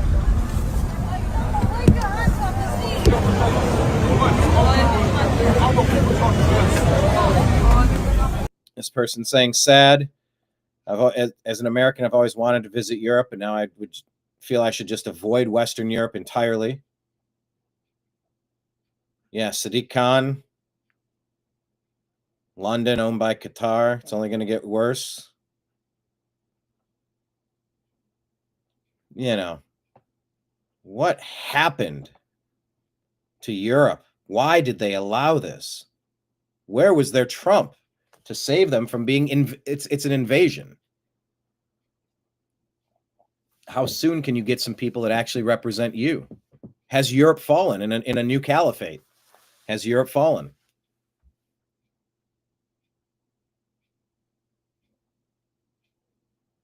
David, there you go. David's saying he's driving a new Camry. His old Ford used to drink gas like water. Oh, you did have a Ford Explorer. Yeah. Trust me, my Chevy Blazer got about 9 miles a gallon. I'm doing much better now. Even a 4Runner, it's a bigger vehicle, but I do twice as good, you know? Yeah, Camrys are good. Toyotas are just pretty good. Anyway, yeah, I'm sad to see what's happened in Europe, and I'm glad that the U.S. is pushing back. Dave Powell says the first president in generations to pick working Americans over the prices of assets.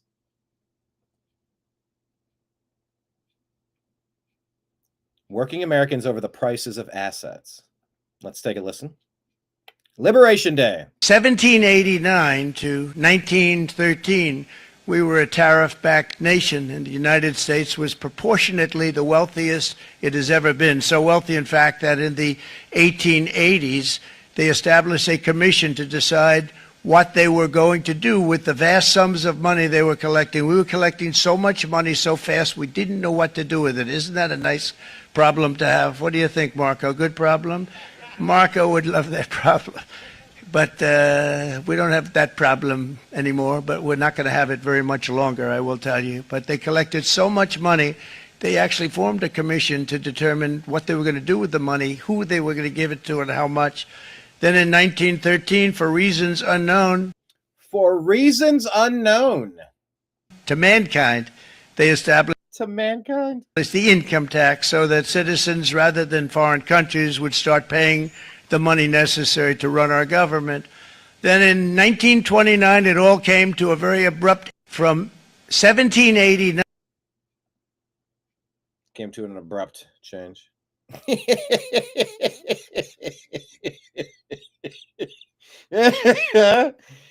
Okay, what is the context of this meme? I've always seen the other guy. Now he's like pointing to his finger, like what is it? Is he a tax guy? Give me money, or like, because I've seen this portrait so many times, I've never seen it as Trump. It just made me laugh because it's funny, but now I'm missing the context of it. Charlie Kirk reporting that President Trump is reciprocating by charging approximately half of what other countries are already charging American companies. How could anyone be mad at this? All right, so if Canada's charging us 100%, we're doing 50. If Europe, if the UK is doing 200%, we'll do 100%. It's approximately half. And so they show the chart there.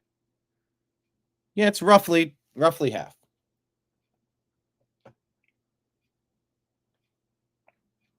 I don't get this meme. Is he ordering? That's Detroiters. 47% tariffs on Madagascar. It's characters from the movie Madagascar.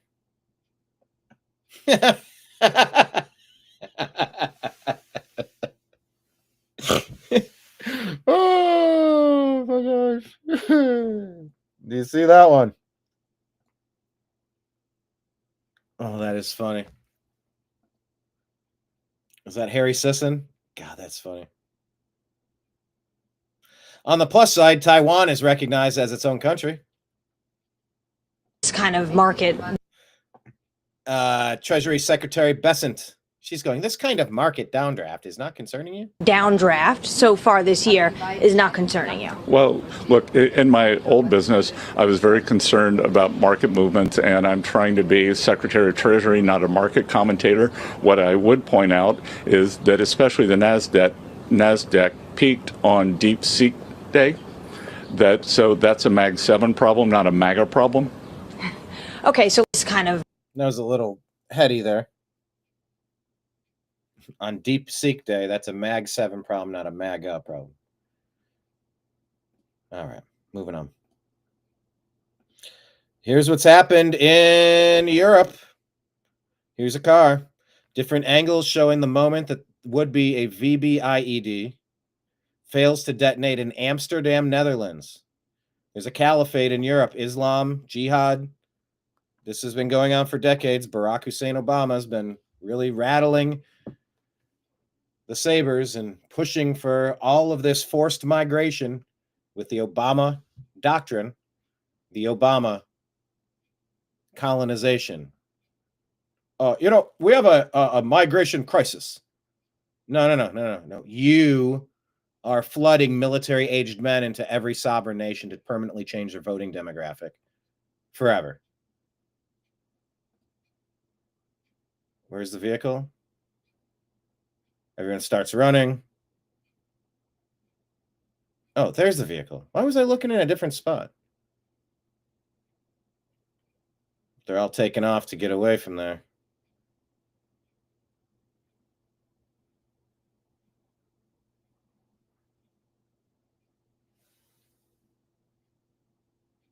There it was.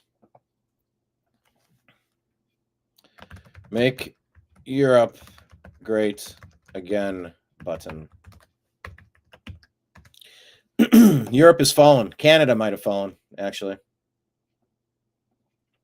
Here's a timeless classic thought here.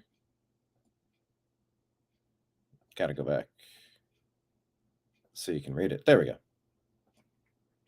Give a man a nuanced thought and he'll think for a day. Teach a man to consume manufactured outrage and he'll never think again for the rest of his life. That's what's happening here. Why does the Camry feel like a toy to you? Because it's like sporty and fun, and it's like fun to play with, fun to drive. But yeah, teach a man to consume manufactured outrage and he'll never think again for the rest of his life. Oh, here's Jasmine Crockett solidifying her title as dumbest member of the dumbest political party in America, the Democrats. When I first became a public defender, I had no criminal defense experience. And I walked in and I told my boss, Charlie, I said, listen, you should hire me. He said, why? I said, because I'm black. Charlie looked at me like I was crazy. When I first became... Yeah. The comments proving that she's a DEI hire. Trust me, we can tell she wasn't hired for her intelligence. AOC in a different flavor. Why is she yelling? Had no criminal defense experience, and all these years later still doesn't. Hired because you were black instead of merit and competency? Yeah, we need to end wokeness. Imagine saying that someone should hire me because of the color of my skin. You call that person an asshole. Whether you call him racist or not, you call him an asshole. So that's how I view her. Here's a teen gang member who's thankfully going to be tried as an adult. The 14-year-old gang member accused of fatally shooting a New Jersey police officer last month will be tried as an adult in federal court. The 26-year-old Sergeant Joseph Azcona was killed while he was in his police car on March 7th when he was allegedly ambushed by the teenager. We already had him. This was a more senior member of the same gang who had been involved in other shootings as well. There were actually 3 shootings with the same gang in the last 6 weeks. So when 3 shootings in the last 6 weeks. Yeah, these are menaces to society. I came in as the U.S. Attorney for New Jersey. What I did was ask what had happened with Sergeant Azcona. I was briefed on it. It was with the state at that point, and the individual who actually shot him is in the hospital. He was going to go under the state, which meant that he would have had a very low sentence if he was found guilty, which I'm sure he would be. I then requested that we take it on and give him a federal charge and charge him as an adult. This is really the way it should be. If you shoot a police officer, if you shoot anyone, I don't care what your age is, if you're part of a gang and you have a repeated history of crime, you will be tried as an adult. Yeah, absolutely. And the guy, his mom, also a known gang member and has been arrested dozens of times for dealing cocaine, crack, and other drugs. So now he's going to be tried, it looks like, as an adult. You filed the paperwork. The 14-year-old gang member accused of fatally shooting a New Jersey police officer last month will be tried. Bravo. And we just said, go after all of every underage gang murderer. Make it extra stupid to be in that gang. There's been a few cases out there.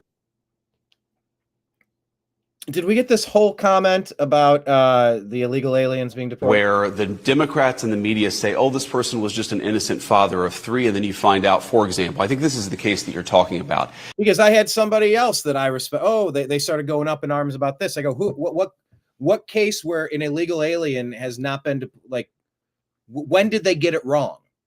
They're like, oh, there's no due process. Aren't they? I mean, they have to determine who the person is. That's the process. And if you're here illegally, you're gone. That's the process. It's like I have a lot of people in my life that usually have decent opinions and usually have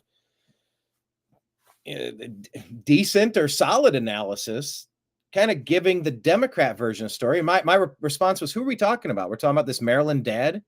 Is there like a real story here? Because that one wasn't reported properly. Back in 2019, an immigration judge looked at all the evidence, looked at all the data, and concluded that this allegedly innocent person that we sent to El Salvador was actually a member of an MS-13 gang. He had also committed some traffic violations. He had not shown up for some court dates. This is not exactly Father of the Year here. This is a person that we don't think should be in our country. Here's the most important point, though, Lawrence, is whatever the argument is, whatever the justification is, no one doubts, not even the crazy left-wing media criticized the idea that we could deport this person. They just took issue with the reasoning for why we deported this person. They didn't take issue with the reasoning of it either. They take issue because Trump is literally doing a thing. So they're going to freak out about the thing that Trump did. It doesn't matter what you did. It matters that Trump is doing it. It's Trump derangement syndrome. And Bobby Kennedy needs to actually address this with HHS. I'm not kidding. I'm not telling a joke here. We have to try to reach these people. Unquestionably an illegal alien. This was unquestionably a person who broke the laws to get into our country. This is unquestionably a person an immigration judge had found had zero right to be in the United States of America. We do not ask permission from far left Democrats before we deport illegal immigrants. We do the American people's business. And again, for the American people who are watching, this is such a weird, mistaken placement of priorities. We need to make our country stronger. We need to create jobs. We need to make our streets safer. What is it about congressional Democrats that get more angry at deporting violent gang members than they do at the victims of those violent gang members? I don't even understand where they're coming from. They've gone off the deep end and they got to come back to reality. There's been a few. Yeah, they need to, but good luck without HHS support. Yeah, a car is on fire after a small explosion on the main square. It's the same location where 5 people were stabbed a few days ago. The police suspect a failed bombing attack in Amsterdam.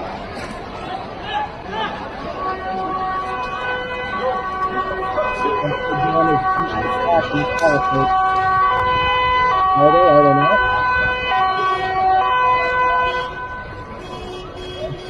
Yeah, sending its orders.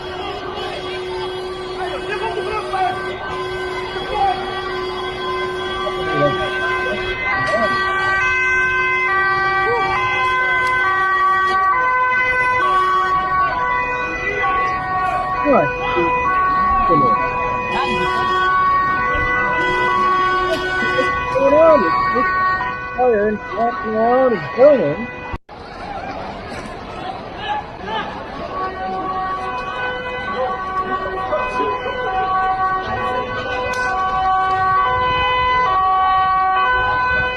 What is happening?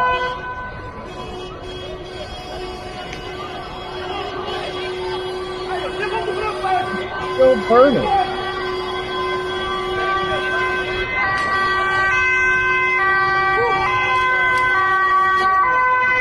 I can't even when I'm watching here.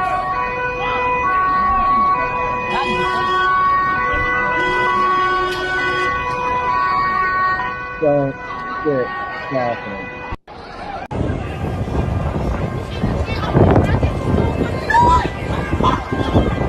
Bring down the burn girl.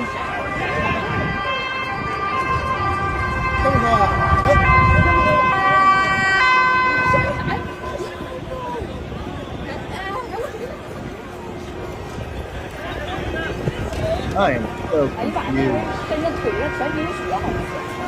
哎，不是那水出来，啊，那是装什么的？跟那快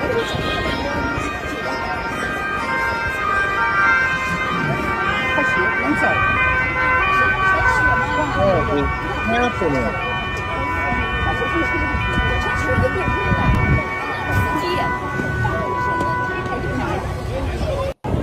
Please.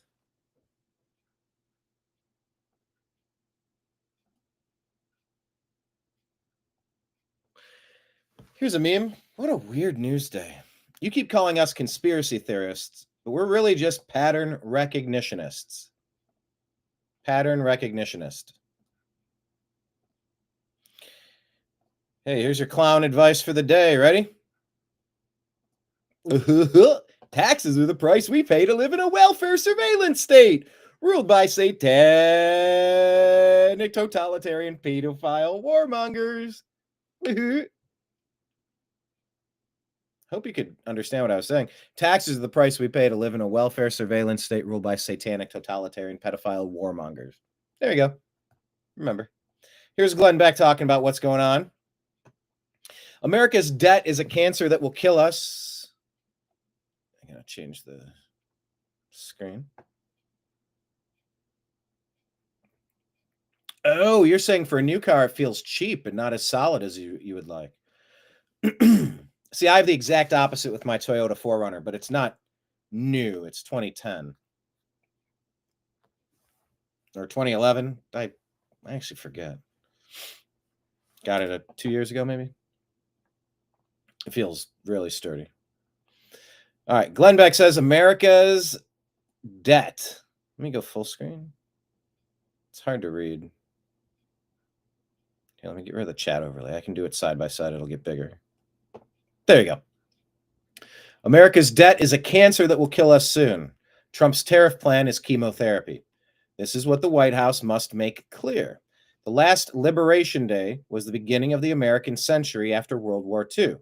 Under that system, America got fat and wealthy, gave away its manufacturing, and spent itself into oblivion. We poisoned ourselves and the cancer grew. Today, Trump is ending that failed destructive form of globalization and starting something new. We must bring back manufacturing. It's the only way that America survives. But just like chemotherapy, it will take a while and it will hurt.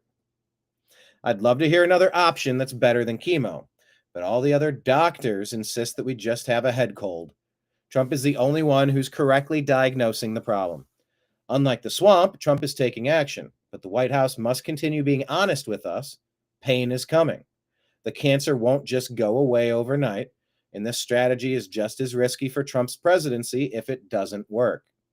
Liberation Day is the political equivalent of Trump standing up and yelling, "Fight, fight, fight," in an open field. He's willing to take the risk and fight for America's survival. Do you agree or disagree with that?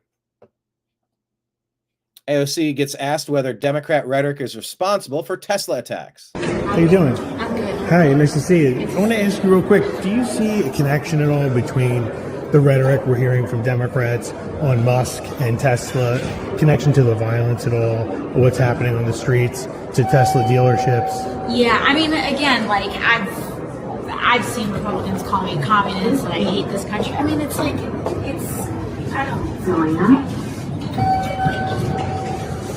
Congressman, did you sell your Tesla yet?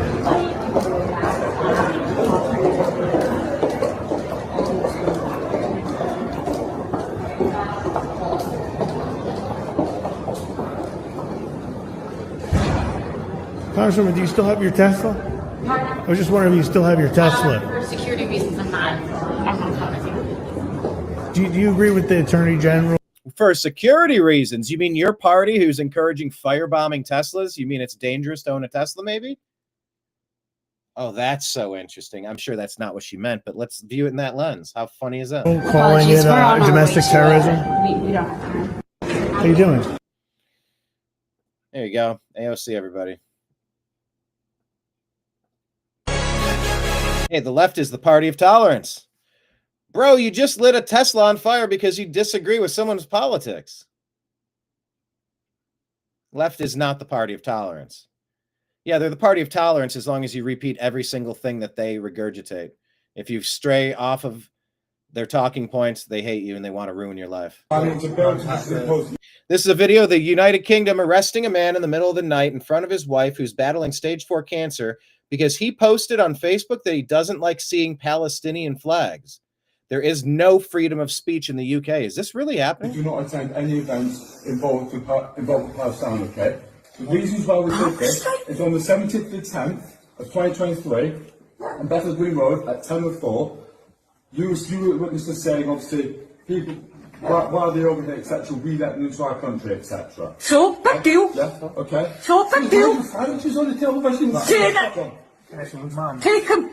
Disgusting. You're disgusting. Absolutely. I'm a stage 4 cancer patient and I need to be here. Make a scene of shoes. Make the scene you're arresting him because he said something in his face. He's not a Hamas. A terrorist organisation. You haven't been round the block. You don't know what you're talking about. John, did you hear that? What? Yeah, almost Palestinian flags in Bethnal Green Road. And you disgusting. Absolutely disgusting. Why didn't you get around, John? Let's have it very, very clear. We have the freedom of speech. If we want to be against Palestine, we will be. If that's a problem, that's your problem. Yeah, I know. This is your freedom. So these are Palestinian cops posing as UK cops? Who the fuck cares what flag you want to see? I'm an Ohio State fan. I don't want to see a Michigan flag. I'm in the U.S. I got my American flag. I don't give a shit about seeing any other flag. Since when are we supposed to care about other flags? I hate every other team in the NFL. Okay, maybe not the Buccaneers because I'm pulling for Baker Mayfield to win a Super Bowl to prove all of his haters wrong. If I say something mean about the Schittsburg Steelers or that team up north, I'll get arrested? What in the fuck has happened to the UK? Look at the cops! Look at the cops! Embarrassing. Embarrassing. Because he mentioned Palestine! Getting arrested because he mentioned Hamas on Facebook. Yeah, we're all against terrorist organisations. Yeah. Sorry, unfortunately. We don't like Being against terrorist organizations will get you arrested in the UK. terrorists. We don't want terrorists in the country. You can't have an opinion in this country. You know there are Palestinian flags flying down Bethnal Green Road, and these guys are... This is madness. The UK is fallen. Well, it's not just the UK. Here's Marine Le Pen. Tous, merci de vos marques de soutien, de vos... Read it because you can't understand it. The quote here attached to Mindset of the Rich says, "The deep state have banned me because nothing else has worked, but we will not allow them to steal this election. We are going to defend ourselves and use all the means at our disposal to ensure that I can run and we're going to win." She is trying to save her nation from Macron, from Starmer, from Sadiq, from the overthrow. And so they're trying to ruin her. The boats will not stop coming. Military-aged men invading their nations all over Europe. World Economic Forum, globalist, Orwellian nonsense. There you go, David. Good luck, Baker. Exactly. David, have you ever heard one of my episodes of Strictly Football?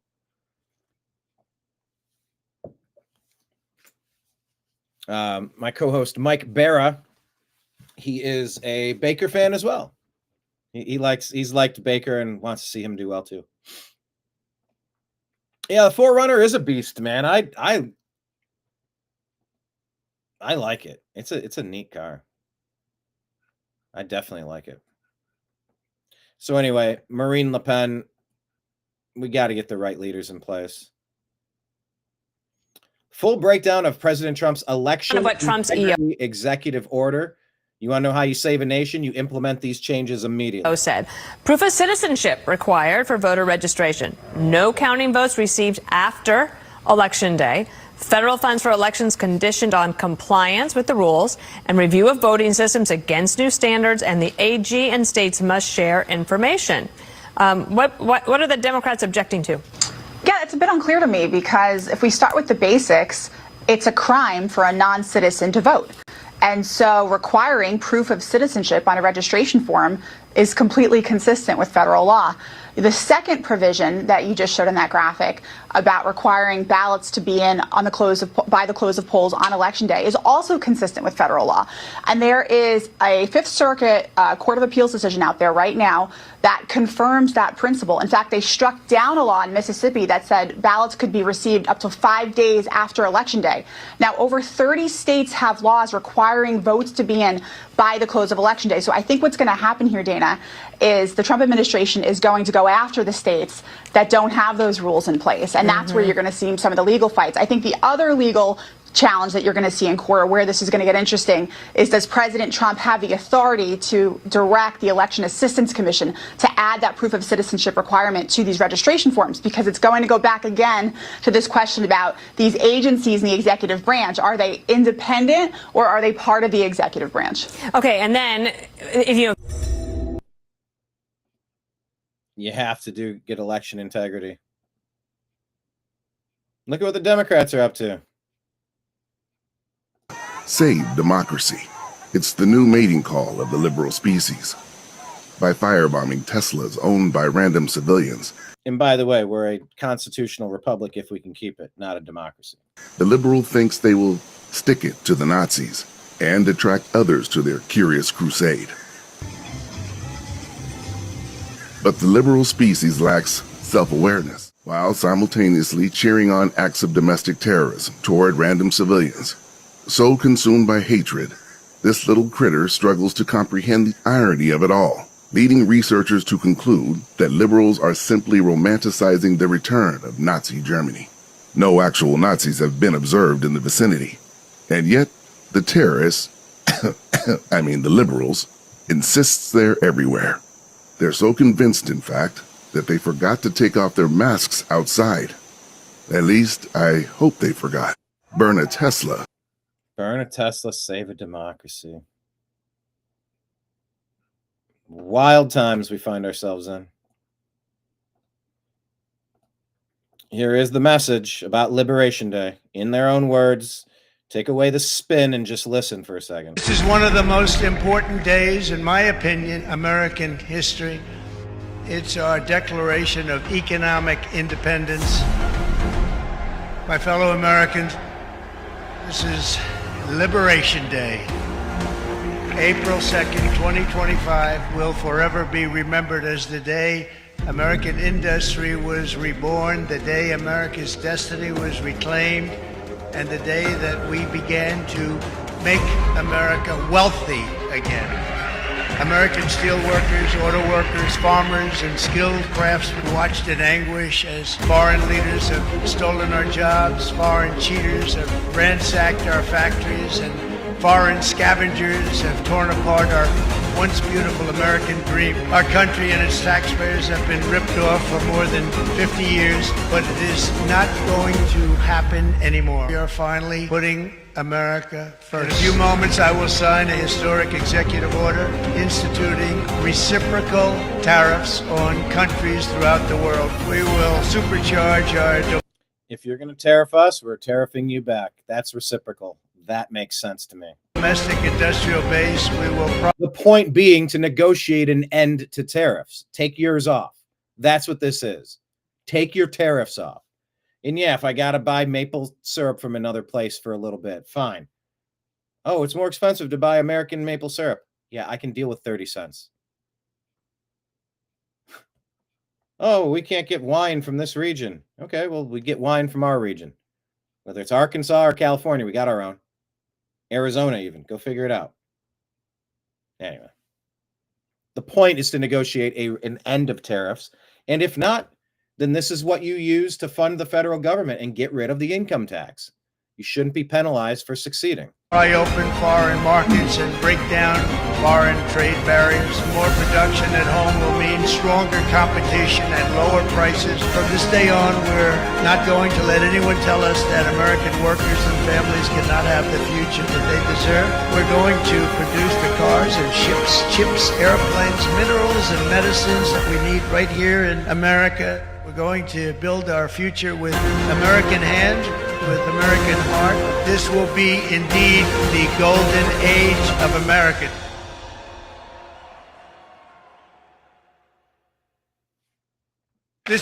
So that's the plan.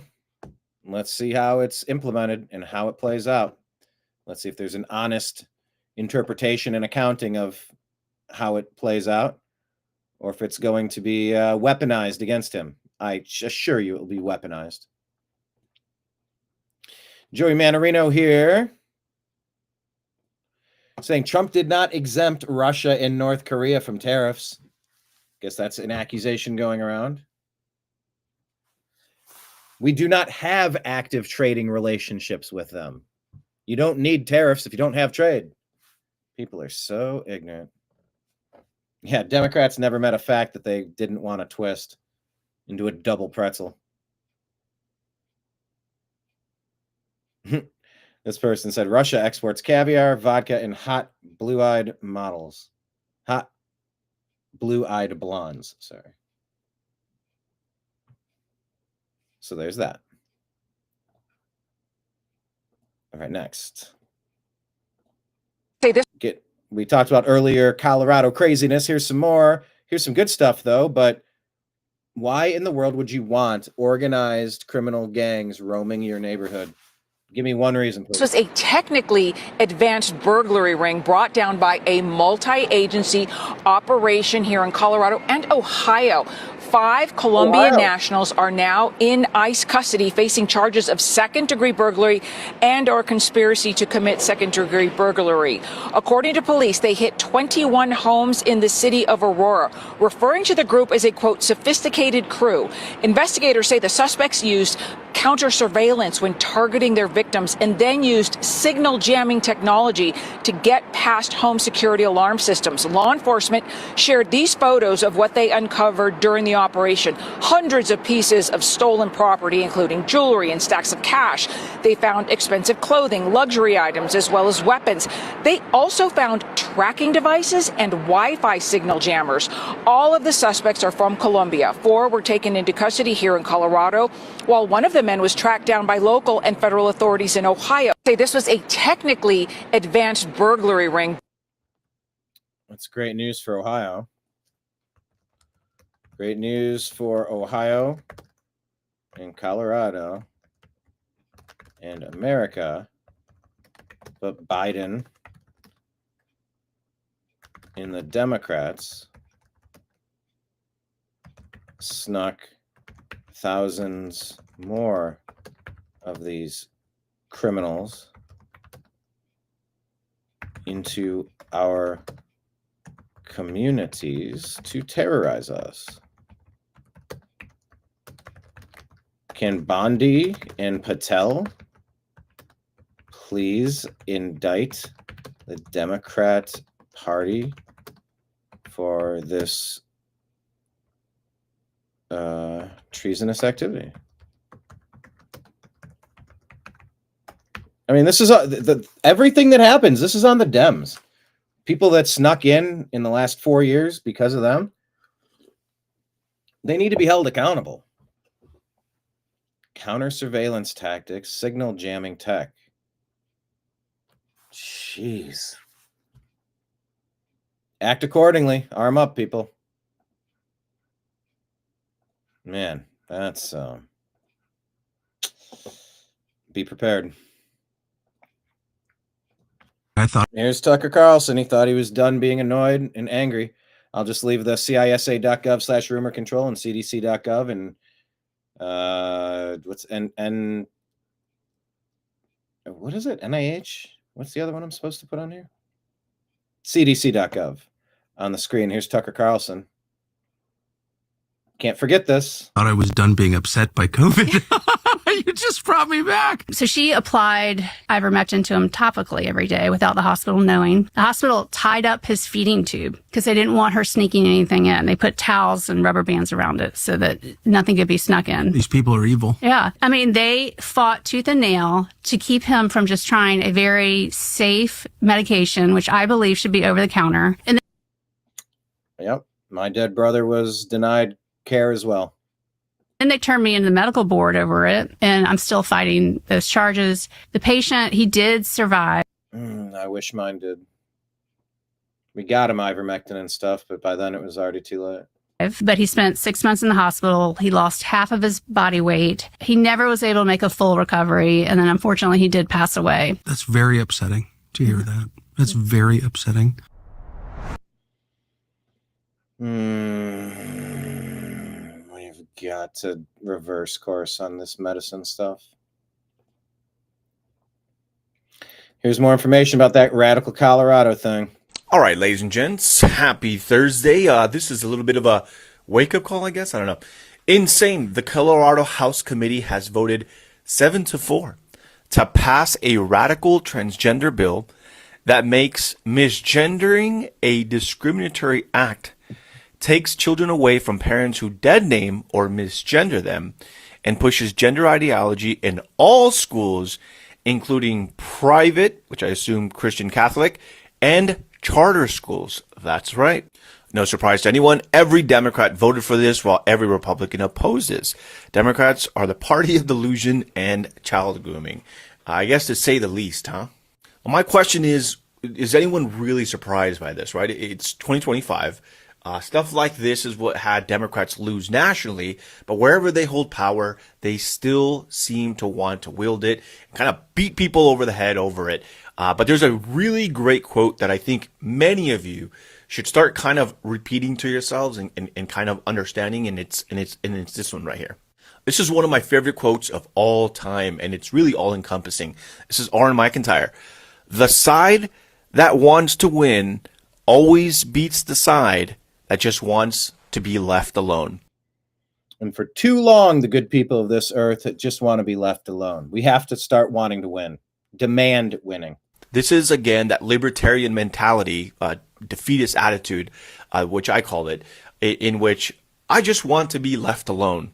I'll move away from the cities. I'll move away from the states. I will do whatever. Hey, man, I left the city of Los Angeles. I left the state of California. I can't fix crazy. I can't fix it.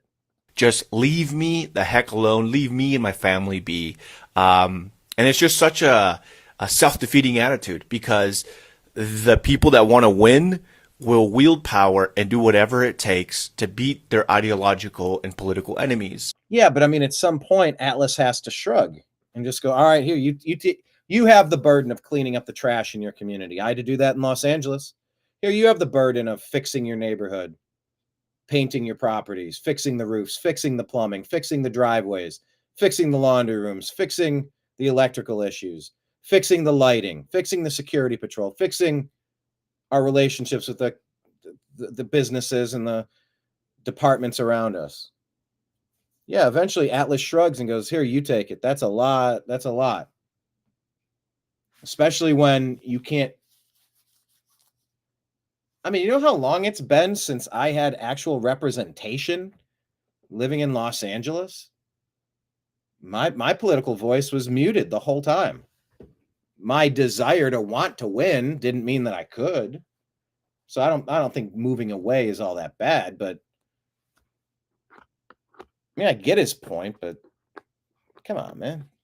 And the people that just want to be left alone will lose every single time. So if you're wondering to yourself, how did we get here? How is it that in Colorado this is happening? But I was fighting in Los Angeles. I was speaking to power. I was engaged in the political process. Where I was bringing the same me, same energy to those meetings and those ears. It is happening because you have people that have just continued to tuck tail, run away. And then you have people that just refuse to stand up, refuse to say, hey, enough is enough. So again, man, I might get this tattooed on myself. I don't know. The side that just wants to win always beats the side. You know how many, if I had a nickel, if I had a penny for every person that direct messaged me saying what two consenting adults do in the comfort of their bed, it doesn't matter to me, blah, blah, blah, blah, blah. Okay, well, just saying, man, maybe it's time to stop living by this defeatist ethos of live and let live, and who cares what they do, and well, I'll just move away, and maybe it'll go away if I just put my head in the sand. I don't know. How's that working out for us?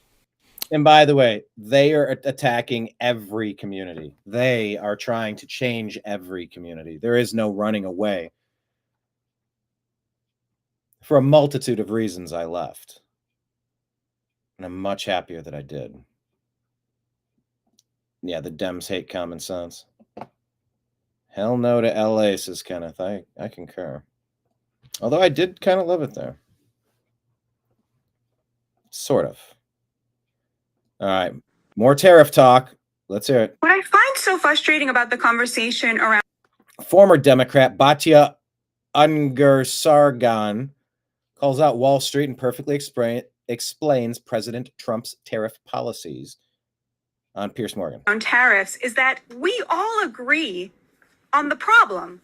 We all agree that the deindustrialization of America led to the downward mobility of the American working class, deaths of despair, people working multiple jobs and not being able to afford the American dream. We all agree that it is deeply unfair for the American middle class to be bearing the burden of unfair tariffs from other countries. We all agree that it is great for the president to have leverage in order to demand reasonable things like that countries stop allowing fentanyl to murder 100,000 Americans every year and that Mexico do its part to police its own border. And yet when somebody has the courage to show up and say to Wall Street, screw you, I am waging war. I'm waging class warfare on behalf of the American working class. And you elites in Wall Street, you do what you need to do because I'm not going to stop fighting for the American working class. Suddenly, everybody is sitting around going, oh no, the stock market. Yeah, the stock market looks like that because the rich are punishing Trump for siding with the neglected and humiliated American working class over them. We have already seen these tariffs work, Pierce. The number of people crossing the southern border is at 0. Fentanyl is at record lows for the last 10 years. We have already seen $1.2 trillion in manufacturing invested in this country since January 21st. So they have already worked. Now, how long is Wall Street going to keep trying to punish this president for standing the American working class?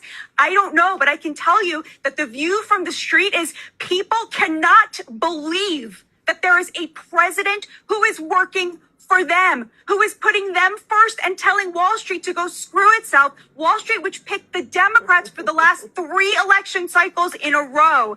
That's what the real story is here. American Compass. There you go. Do you agree or disagree with that? That's a strong take. He goes. And then this was from CPAC. Once, Elon, is Elon stepping away? Is Elon not stepping away? We're trying to figure that out. In and fires people, terminates programs, causes immense harm to people who have been working for years for this country, patriotic Americans, and to the Americans who receive these services. And then he says, oh, whoops, I made a mistake.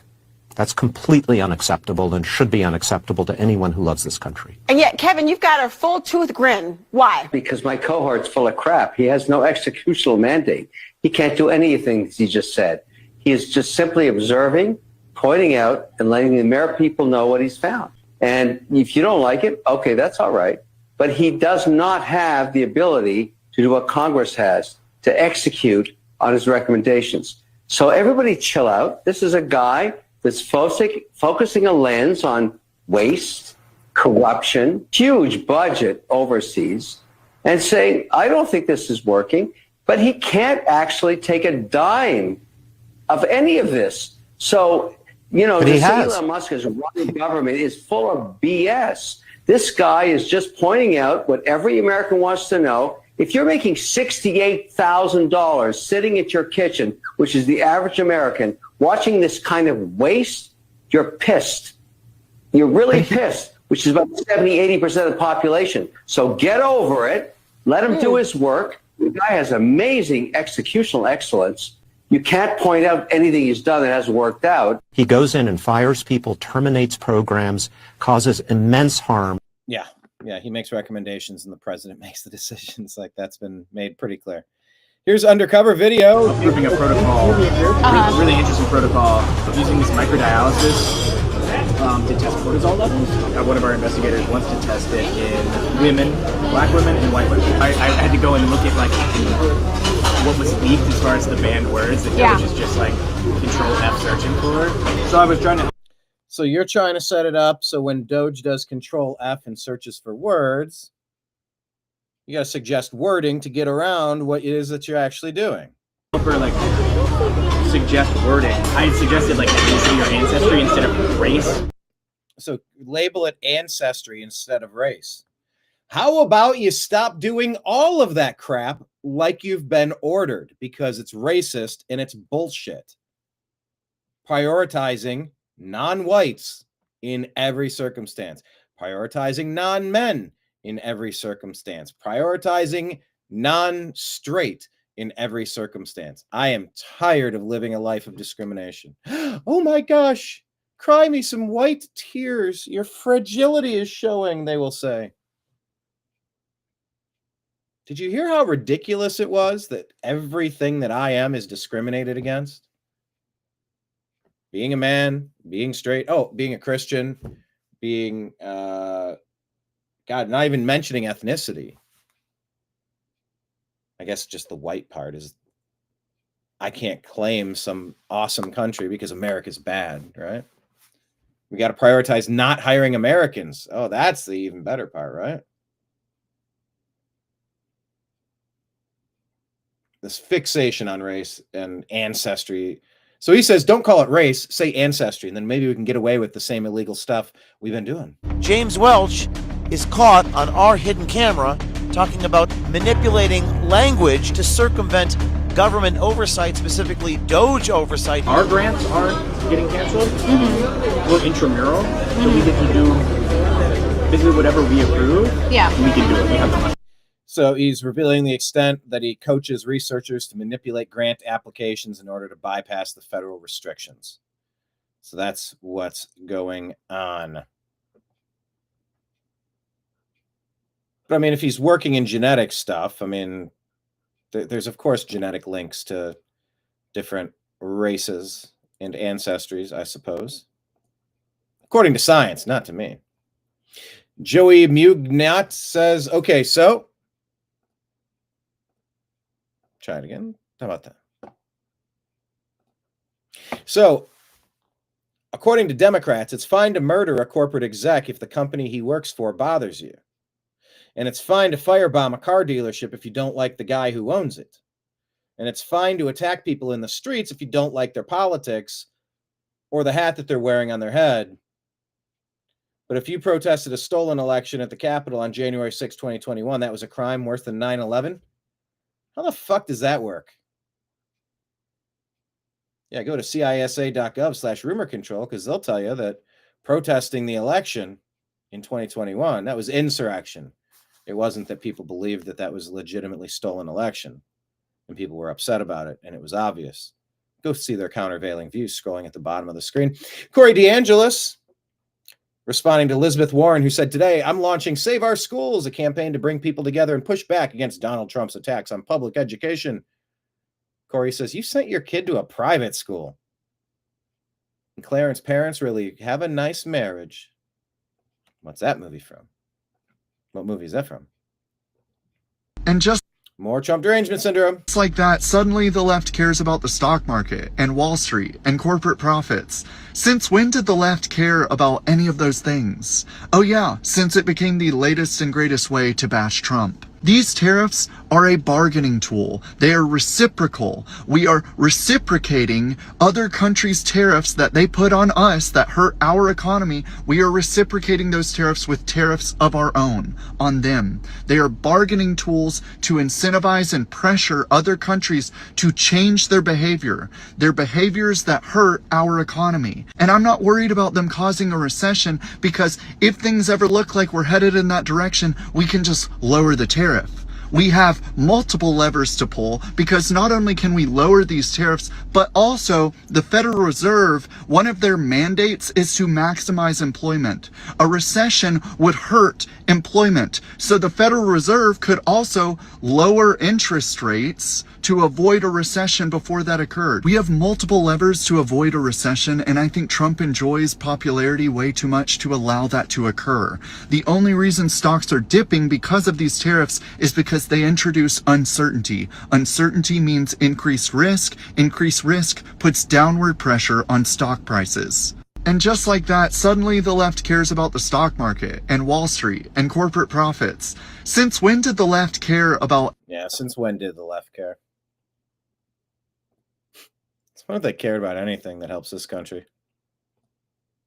Bobby cares a little bit. We should figure out why we're having these school shootings and, what is the covariable, because it doesn't seem to have anything to do with gun proliferation. There's a number of things that we should look at. What's changed, since Columbine, which was sort of the beginning of this. 5 of the families sued the company that made Prozac. It was widely discussed, the potential impacts of these new classes of psychiatric drugs, SSRIs and benzos. It's the first question I always ask. Were they on SSRIs or benzos? It's a question that's hard to determine because of the HIPAA laws. All of those drugs have black box warnings on them that say that they may cause homicidal or suicidal behavior. And they've proliferated coterminously, almost in a direct correlation to the gun violence. And there's the aversion to studying it too. Only NIH has access to that information. In the clinical trials, there were dramatic signals of mass violence.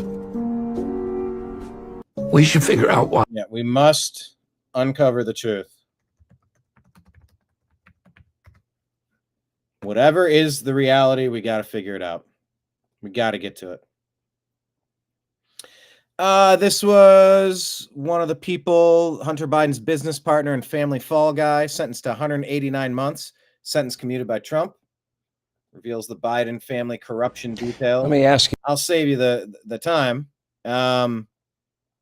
Yeah, he was selling his influence peddling. He was influence peddling completely. So watch the video. Democrats have declared war on America. Damn, they got me.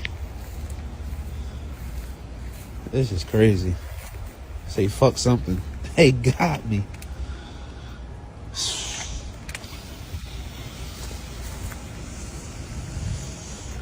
Damn. Damn. They got me, dog. I could cry right now. Awful.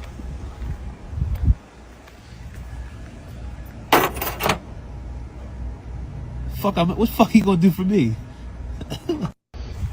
Damn. Domestic terrorism.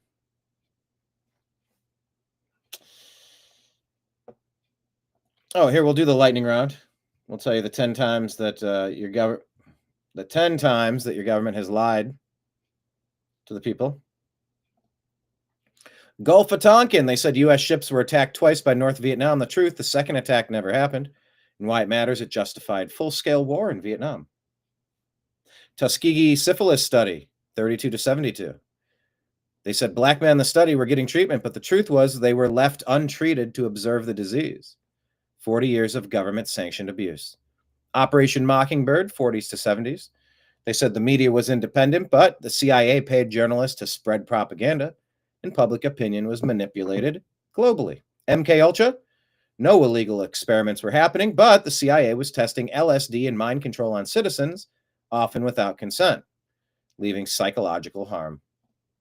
COINTELPRO, FBI was protecting democracy, but they spied on and sabotaged civil rights leaders. Malcolm X, MLK, and others were targeted. Iran-Contra, we don't trade arms for hostages. But the U.S. sold weapons to Iran and funded rebels in Nicaragua because it was all done behind Congress's back. WMDs in Iraq, Saddam Hussein had weapons of mass destruction, but they did not find any, and it led to a decades-long war. I've heard some people say there were no weapons of mass destruction. Then I've heard others say it was moved out of there. Of course it was moved out of there. That doesn't mean it didn't exist. Larry Elder, very strong proponent of saying, no, those existed. The media rewrite now is that they didn't, but they did. They were just moved out. So, Agent Orange, they said the herbicide was safe for use, but it caused cancer, birth defects, and severe illnesses. And victims are still suffering today. Operation Northwoods, they said the government protects American lives, but military leaders proposed faking attacks on Americans, false flag, to start war with Cuba. JFK shut it down, but they were serious. FBI versus MLK. MLK was a national hero, was the lie. The FBI harassed him, tapped his phones, urged him to kill him. So that's why it shows how dissent was criminalized. I got to get better at not reading things that the AI bots will find. Should we shut down PBS and NPR? I was going to say UPS. NPR and PBS. Here's Brandon Gill. Catherine Marr and the entire staff at NPR, I think it's worth noting, they don't just disagree with you, they hate you. They hate Christians. They hate conservatives. They hate this country. You could see in that hearing a couple days ago just the unadulterated contempt that Catherine Marr had for the fact that she even had to answer for anything that she has said in the past, or the fact that she had to even provide any kind of accounting for NPR's biased reporting. She believes that she's so far above that she shouldn't have to answer that. Remember, she's a left-wing intellectual. She runs in those circles who look at white people in a disparaging way, the circles that routinely denigrate Christians. And the idea that we're paying for this, right. You are paying for this, your tax dollars go for this. Republicans, we have a majority right now. We shouldn't be funding outlets who are attacking Republicans. That makes sense to me. Here is when the story of Hecker. My flight with illegal immigrants, a story that got over 6 million views on Twitter X alone. Today's the 1-year anniversary of that story. Curiosity is one of the huge things I teach to student journalists. This is a story that wouldn't have been covered without curiosity. Here you go. Well, I was sitting next to these two guys on my United flight. The one had this UN refugee folder with him. And I was like, hold on, did you just come to America? He's like, yeah. I opened it up. It was a notice to appear from Border Patrol, which showed that he had illegally crossed the border in Laredo, Texas, the day prior to the flight. Was he Haitian? Yes, the paperwork said he was Haitian. He told me he was from the Dominican Republic. He explained that he grew up in both countries. Apparently, he just moved in with his grandfather here in Miami. But it went very viral. I asked for a selfie, and he was delighted. Took a selfie, then he took one of me. I did it in America, and he already has a blonde girlfriend. This dude. I love. No wonder they're all coming over here. Oh, that's Clint Russell. I've had him on my show. Check that out.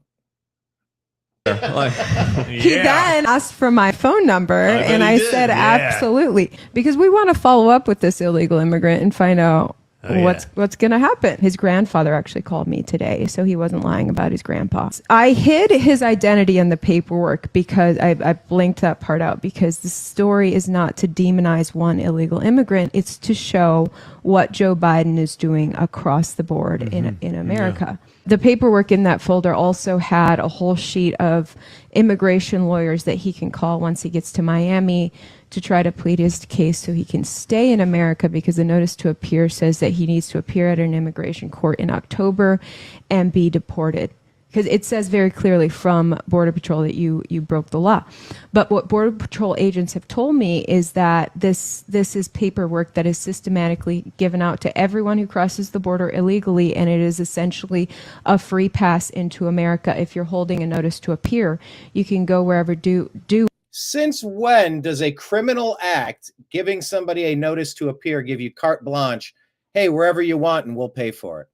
Do you understand the level of treason we've dealt with? This is... There's no other way to define what's happening other than treason.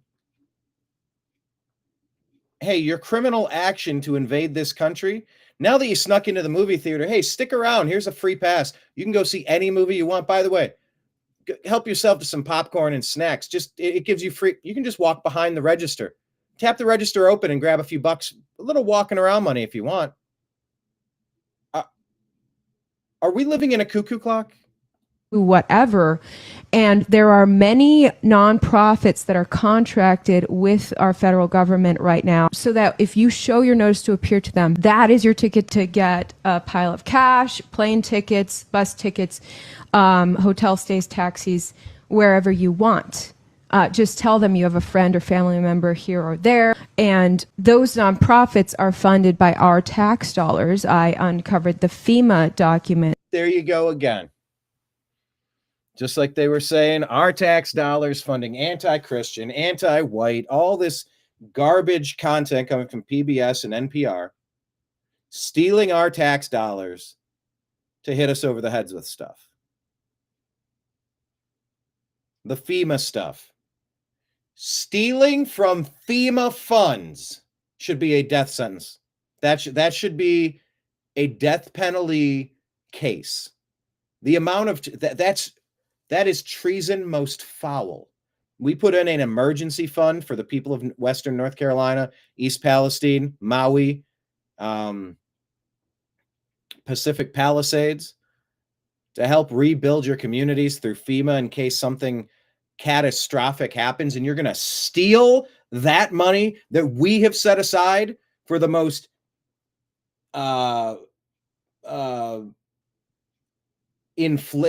afflicted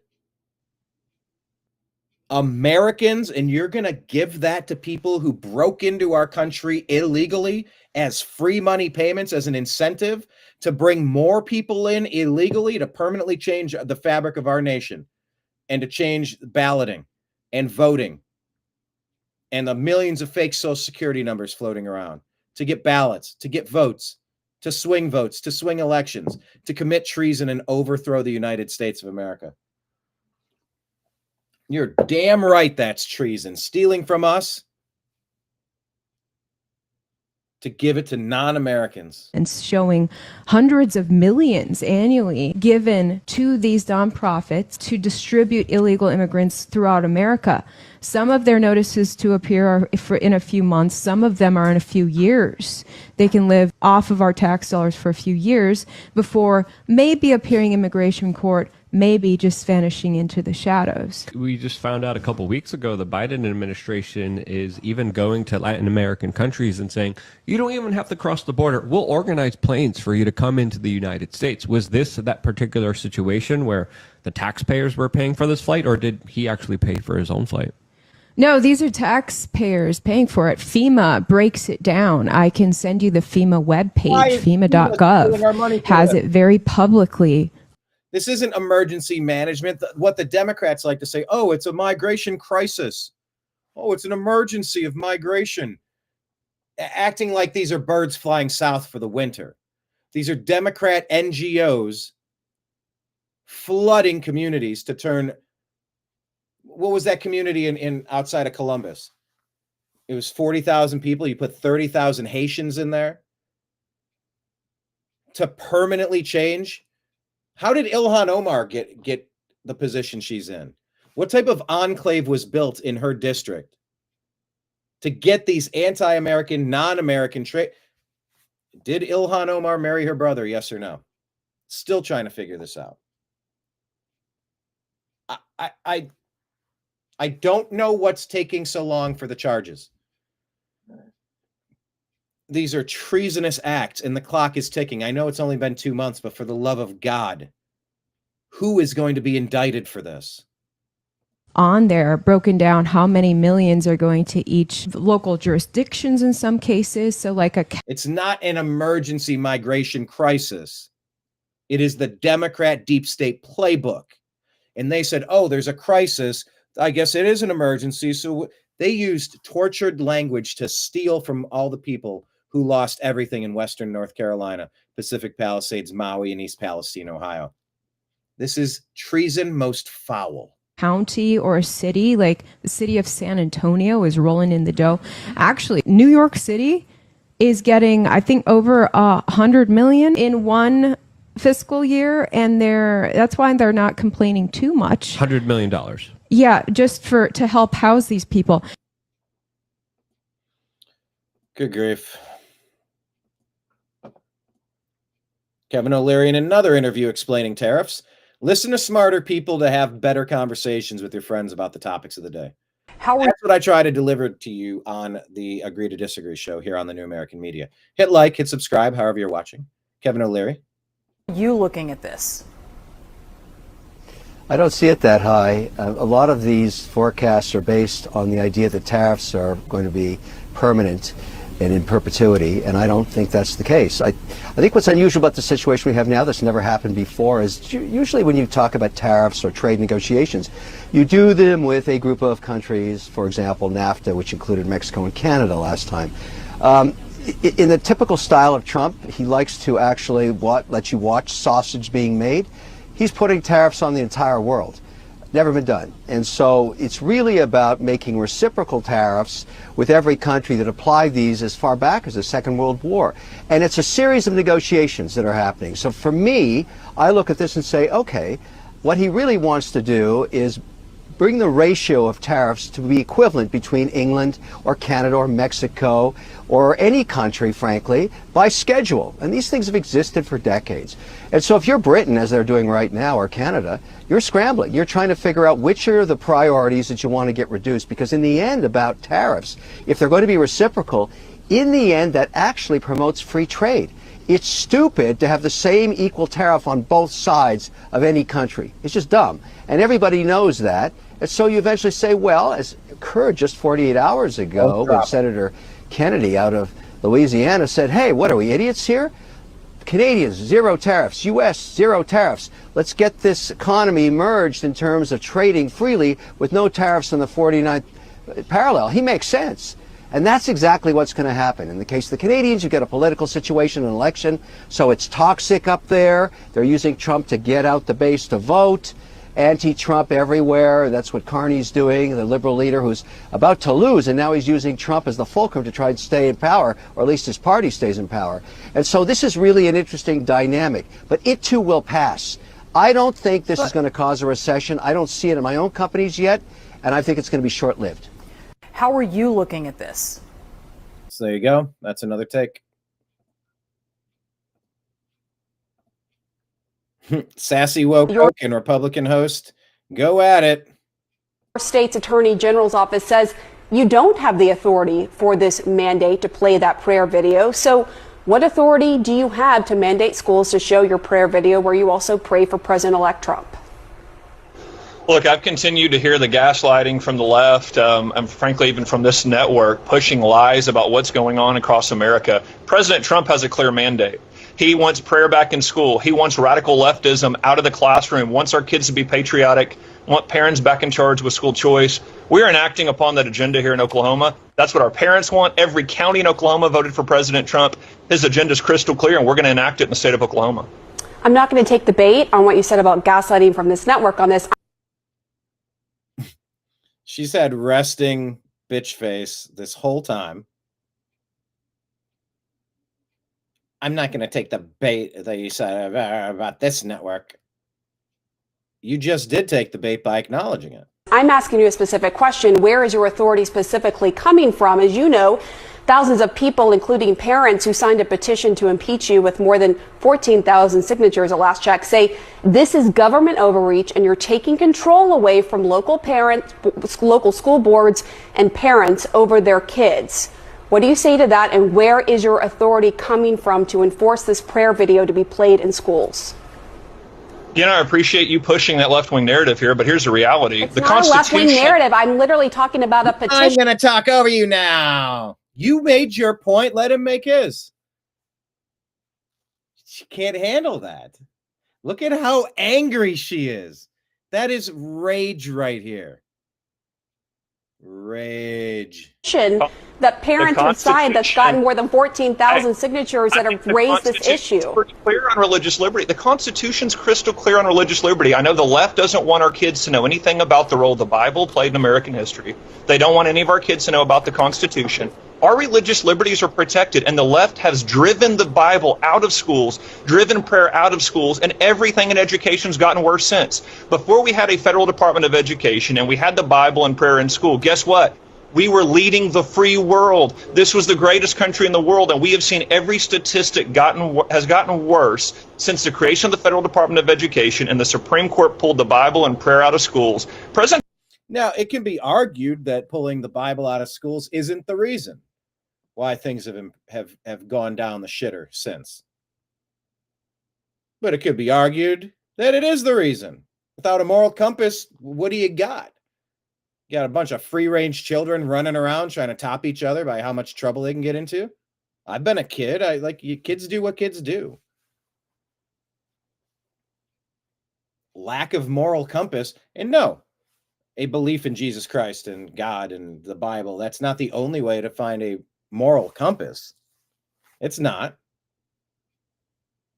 But where is that moral compass coming from? A belief in the government? Government is God?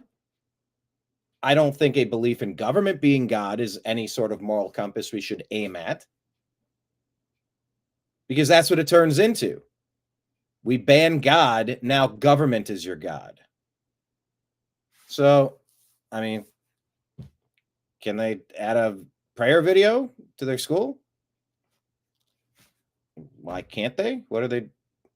And Trump has won on this issue. He has a crystal clear mandate. It's what Americans want. It's what Oklahomans want. And so we're going to deliver on those on President Trump's promises here in Oklahoma. All right. First of all, the Constitution is not crystal clear on that. It doesn't have God in it. There is this establishment clause in the First Amendment, which the Supreme Court has routinely said it requires the separation of church and state and public schools. There are many cases hold on, I'm speaking. There are many cases where the Supreme Court has routinely. I'm speaking. She did the Kamala. I'm speaking.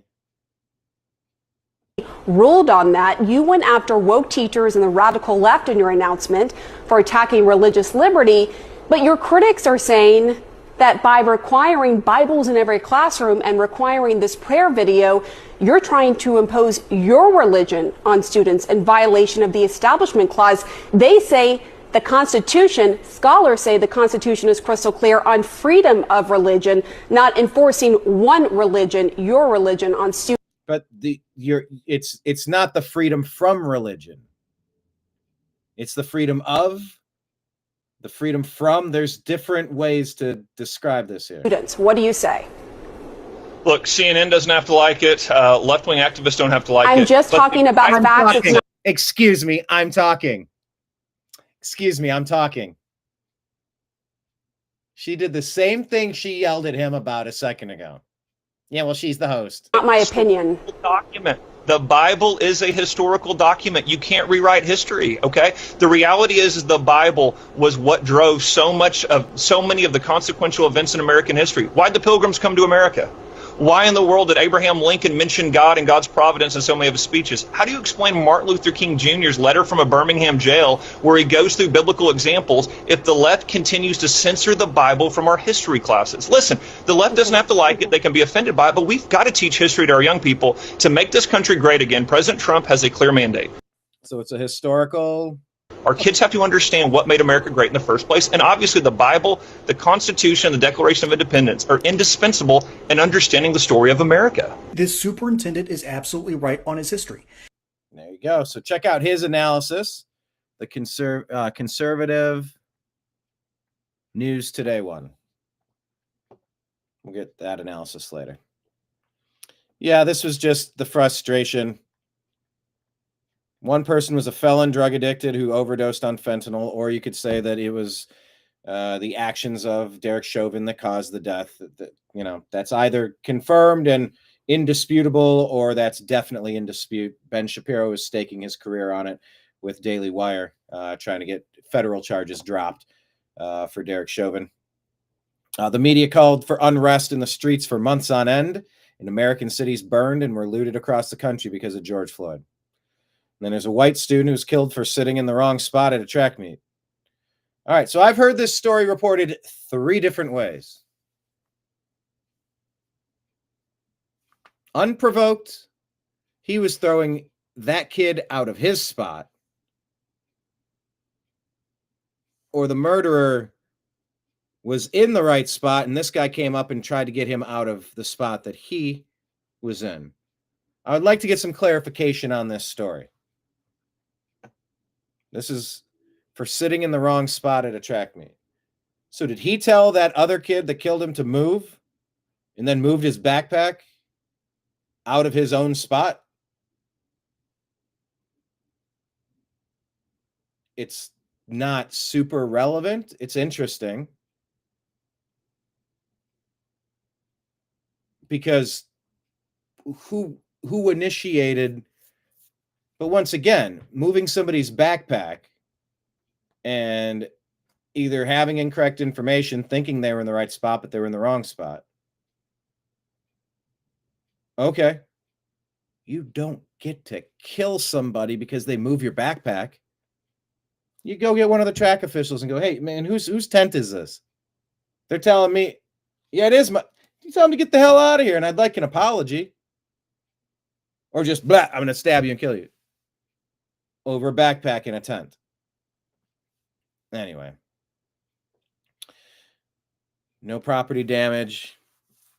No media outrage. Was he a 4.0 student? Captain of the football team? I mean, it just seems like, I don't know, prototypical best kid around. This guy's the prototypical menace to the neighborhood. Pistol whipping pregnant ladies, home invasions, drug dealing, passing off fake money. Like, doesn't mean an officer of the state can kill you. We all agree on that. But do we have an accurate representation of what that autopsy had to say? Did you watch the full video of this?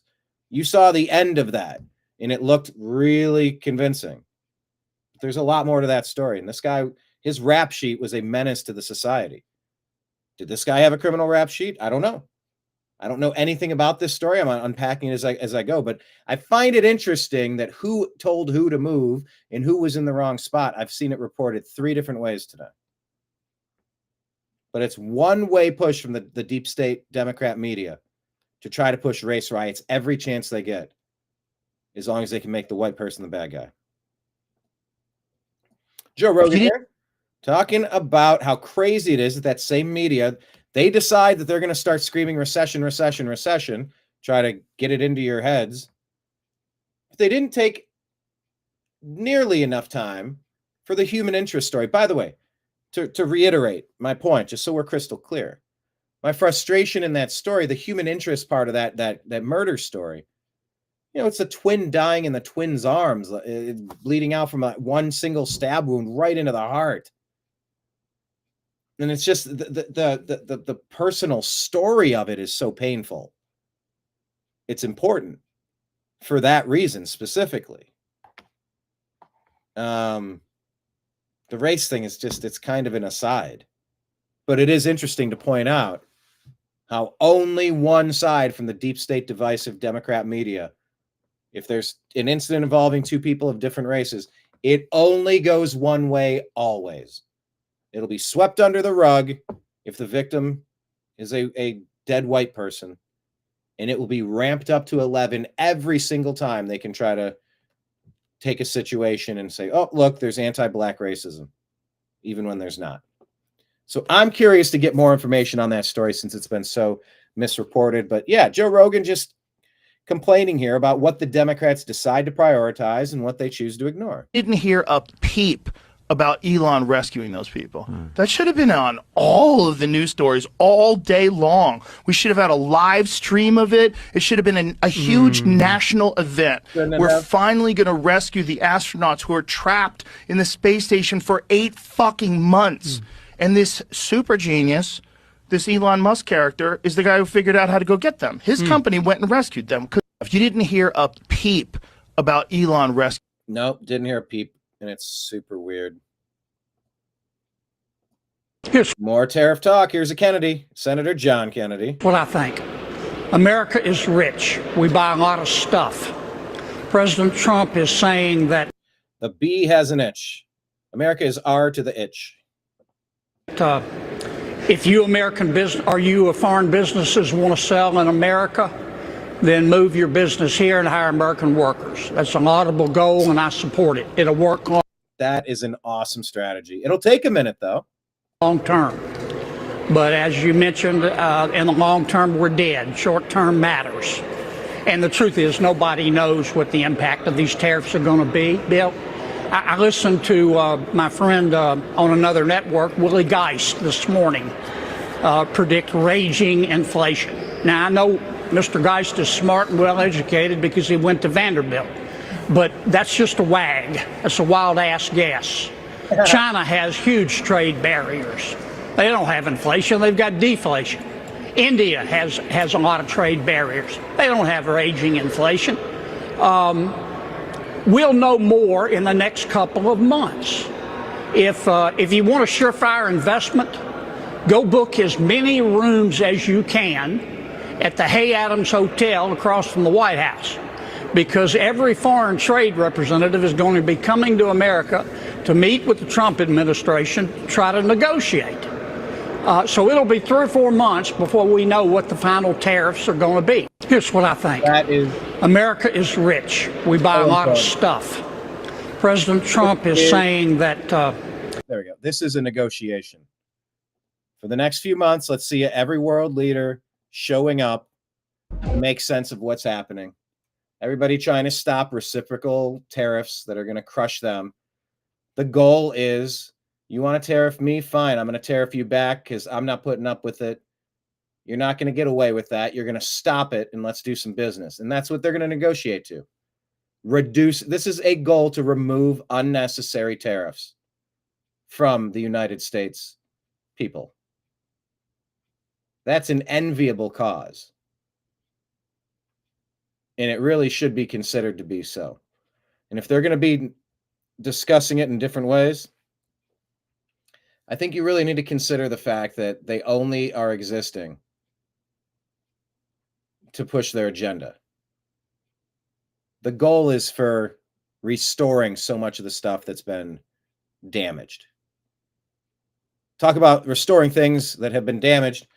CNN is reporting that Putin has called up 160,000 men to the Russian army in the latest conscription drive. They're at a critical moment in the Ukrainian war. The U.S. will have to send their sons and daughters exactly the same way as we are sending their sons and daughters to war. And they will have to fight because it's NATO that we're talking about, and they will be dying. The U.S. will have to send their sons. So, I mean, what? We got 160,000 men coming up in Russia now. Ukraine just will not sign a deal. They do not want peace. Let's see if the U.S. sidesteps and just lets them go at it. I mean, what are you going to do at a certain point? Yeah. But at some point, you stop paying for it. Cut your losses. They're talking here on War Room about, who's this? Mike Davis talking to Steve Bannon about the realignment from Trump. Trump brought the realignment. He brought the populist right with the populist left, and he's realigned the parties. And we saw that in President Trump's first term when he brought the FTC lawsuits against Meta to hold them accountable for their market abuses where they're censoring. Everybody forgets this. I get it because there's some huge... President Trump's Justice Department right now is absolutely magnificent with the team that he's put over there as being, antitrust to make sure we don't have concentrations of power. But people forget all the Google. Yeah, but hold on. What's going on with BlackRock? Why is BlackRock taking over the Panama Canal? Why is BlackRock involved with TikTok? Why is BlackRock involved? And there's deals and partial deals, or they were in negotiations. Maybe they didn't work out.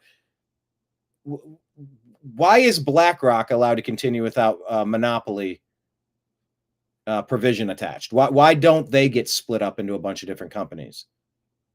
Can you help me understand that? It seems like they're buying up pharma and housing and everything important, and that's just allowed to happen. So I don't know how super excited I am for monopoly breaking stuff. Google suit, the Meta or Facebook suit, they all started with Trump's first term. That's how long it's taken to go through the courts. President Trump, and back then with Don McGahn, these guys, they were more to the libertarian side than we are, but still, because of the concentration of power, we brought these suits under President Trump's first term.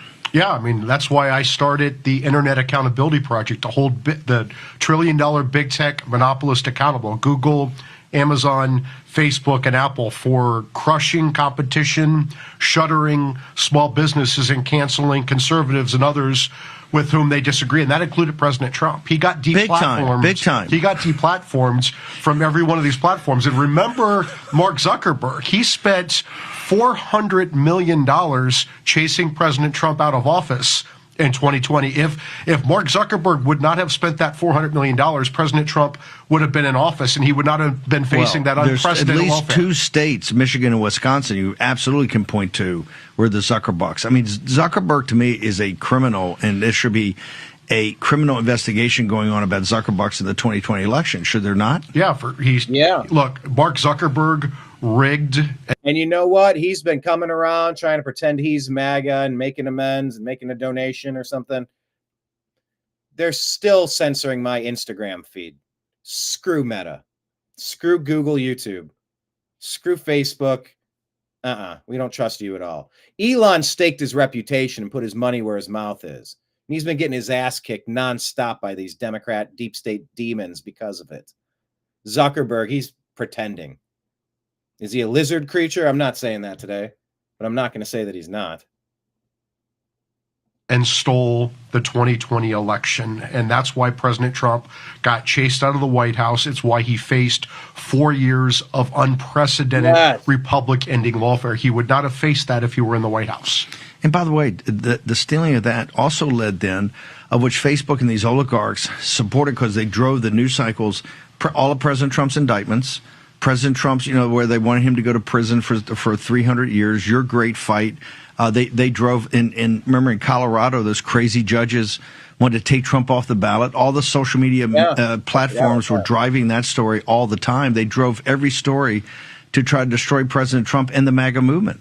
Yeah, now they think if they give him $1 million for his inauguration and let him go back on Facebook and these other programs that all's going to be forgiven. Okay, Davis. Yeah, Trump brought the realignment. He brought the. We're going to pay you a pittance, and hopefully you'll avoid us. Trump's being asked about what's going on and why he's doing what he's doing. Here's your answer.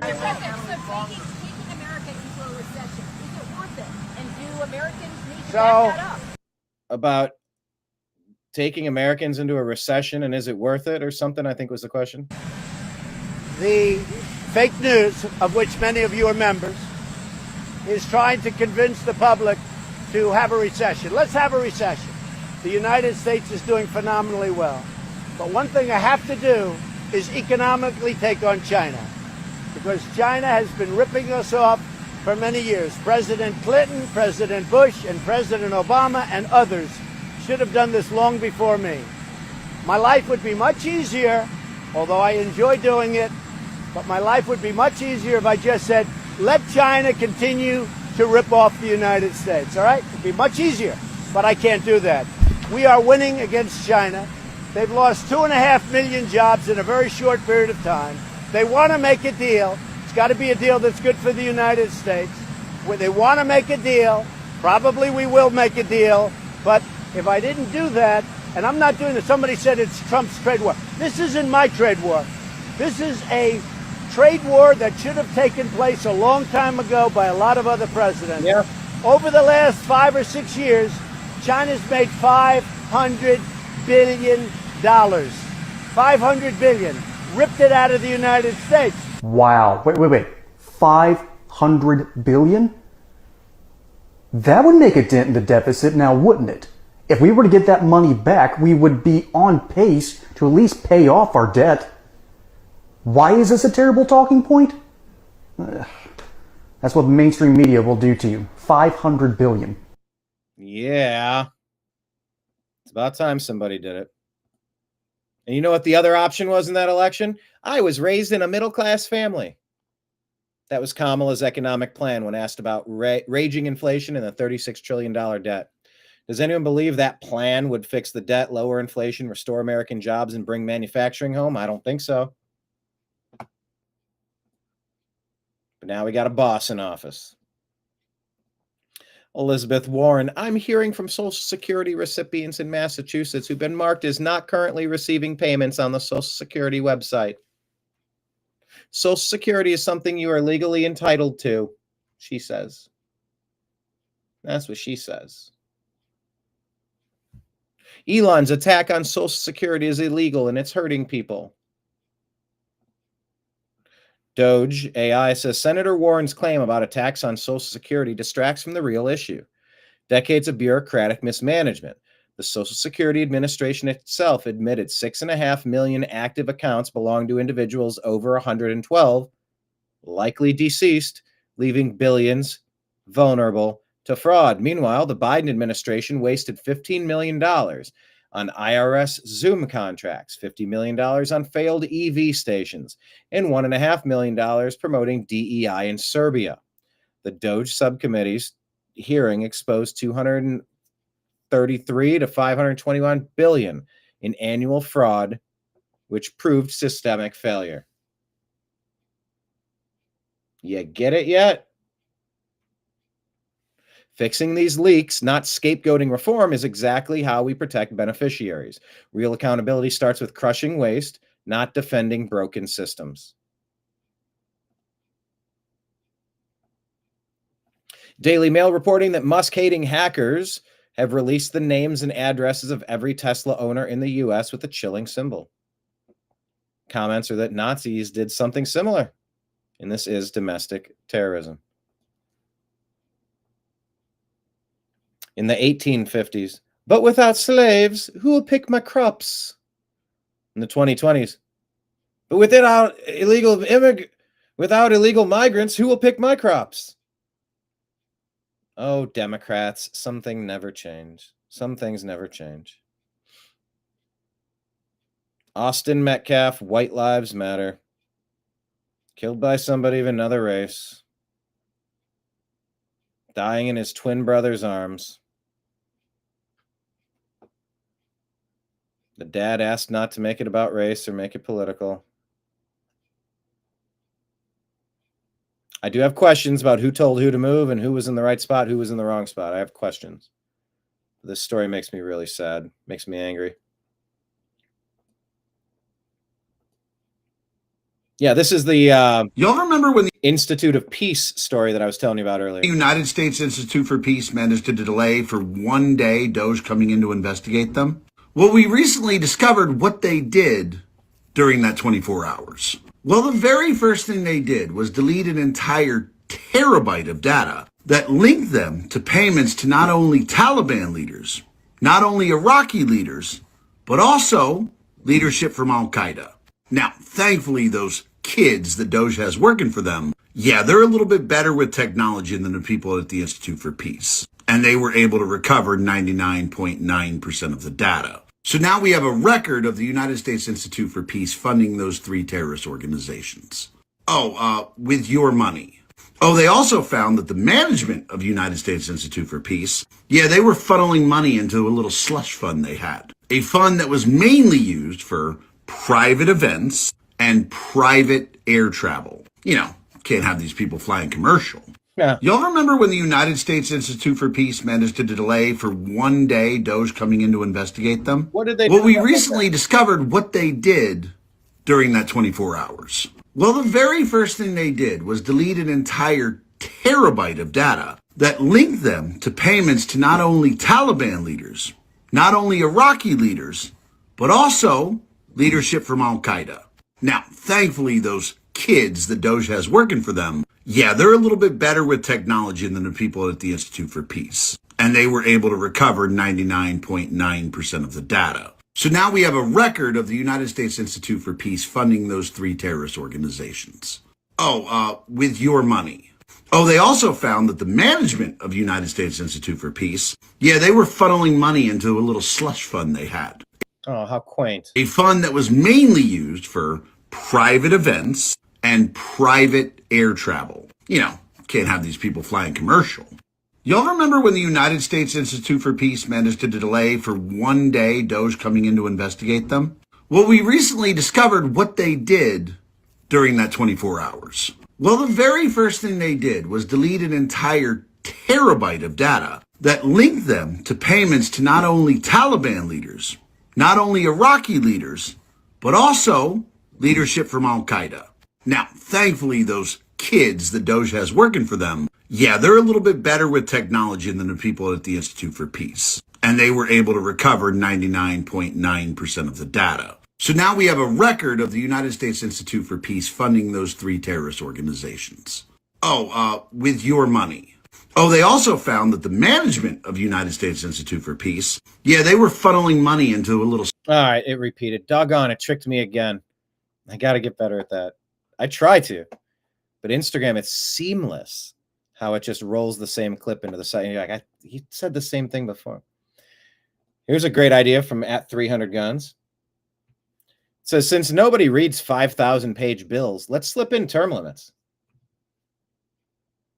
I think that's a brilliant idea. Scott Jennings taking on CNN again. What the administration is doing, only 33% said because they like what the administration is doing. So if we want to just keep Question, who's more popular right now, Donald Trump or congressional Democrats? Doesn't matter. Donald Trump happens to be the president, doesn't he? It doesn't. He's sitting at 50-50. You're sitting at 20-80. He's at 48-50, actually, and increasingly people. You want to call the AP and tell them you want to call CBS News? Sure. All right, okay, we're not going to go to the mat over more importantly, polls. We're not going to. His numbers are going. His approval ratings are going down. Where are yours headed? We got to leave it there. Coming up next, and what the administration is doing, only 33% said. Yeah. Yeah, who's more popular? It's not even close. The first 150. Here is Ted Cruz blasting Democrats and democracy. Years of our republic, how many nationwide injunctions were issued? My view is that there were not any until 1963. 0. Now fast forward. How many nationwide injunctions were issued in the entire 20th century? It's a small number. I would think it would be a dozen, give or take. It's not large. 27, actually. Excluding Trump's first term, how many nationwide injunctions were issued in the last 20 years? Far more than that. 32. From 2001 to 2024 against Biden, Obama, and Bush, 32. And how many nationwide injunctions have been issued in the last 2 months alone? There have been quite a few. 37. Let that sink in. There have been more nationwide injunctions in the past 2 months against President Trump than in the entire 20th century. There have been more nationwide injunctions against President Trump in the last 2 months. Oh, that's because Trump is so bad at his job. No. It's because he's too effective and they don't want any successes, anything to block the agenda. Anything. Then both terms of George W. Bush, both terms of Barack Obama, and Joe Biden's term.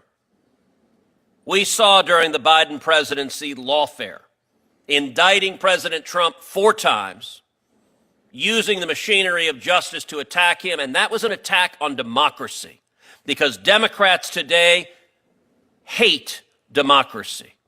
Democrats today are angry at the voters for re-electing Donald Trump and electing a Republican Senate and a Republican House, and they engaged in lawfare to stop democracy from operating.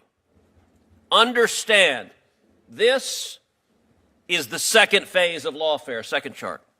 This is the second phase of lawfare. Now that their efforts to indict President Trump and stop the voters from re-electing him have failed, they're going and seeking out individual radical judges to try to shut down policies, and they are forum shopping like crazy. Give me any loon judge put on the bench by Obama or Biden who disagrees with a policy. We just saw a judge flagrantly ignore U.S. immigration law concerning TPS being revoked. U.S. law explicitly said there's no judicial review for that, but hey, they found a judge who says, you know what? We, the Democrat Party, we are the party of illegal aliens. We are the party of murderers and rapists and gang members, and the Democrat Party exists here to fight to keep murderers and rapists and gang members in your communities. There's a reason the Democrat Party is at 26% approval nationwide, because they put radical policies ahead of rule of law. Nationwide injunctions are an abuse of power.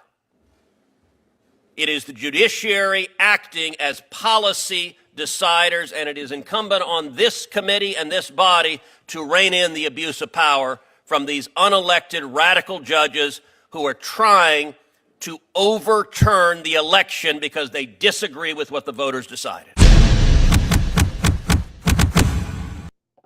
There you go. Let's check in on how the market's treating us. Let's be clear about what we're seeing right now. This market sell-off is Wall Street trying to short President Trump's agenda. They are betting against the American worker. It's utterly despicable. Instead of doing what President Trump is doing, which is saying we're going to invest heavily in our middle class. We are no longer going to be a country in which our economy is an upward funnel of wealth from the hardest working Americans into the pockets of the international global elites. Wall Street is trying to control the president's agenda with this totally anti-American sell-off. And I think it's unbelievable that the president is not caving and that he is standing strong with the agenda that he promised the American people. This is what he was given a mandate to do. And it is so exciting to see somebody actually make good on the promises they made to the American people. Let's be clear about what we're seeing. So we'll see how it shakes out. I mean, look, Tim Waltz out there trying to dump Tesla stock. Elon owns 19% of it. They're just ruining all the people who own that stock and all the pension funds. Complete moron. Yep, Ford Motor Company, employee pricing. We covered that earlier. All right. Those were the stories that I had for you on our Instagram feed. So what I'm going to do is a lightning round here, just walking you through what's happening with just some headlines on our X feed. We're at American_media_. Make sure you're following us there. Texas passed a resolution to make March 20th. Here, listen. And consider HR 32. Members, you've heard the motion. Is there any objection? Chair is none. The rules are suspended. Following resolution, the clerk will read the resolution. HR 32 by Leilani recognizing Pakistan Day at the state capitol. Pakistan Day at the state capitol. Ontario Premier Doug Ford is saying he's willing to drop all of Canada's tariffs, and they'd be willing to take those off tomorrow because of Trump. Texas is shutting down the Epic City project, it seems, according to Neo Berg here. It was designed as an Islamic-only city. The video was recently deleted from the main developer's X account. Amy Meck is exposing many more Islamist projects like this all across Texas. Keep your eyes peeled.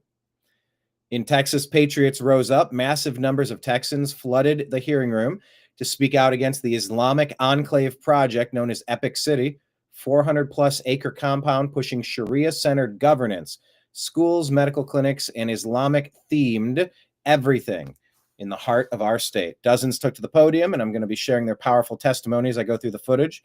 One Texan delivered a message that shook the room. We didn't come here to build a Guatemalan Catholic compound. We assimilated. We became American.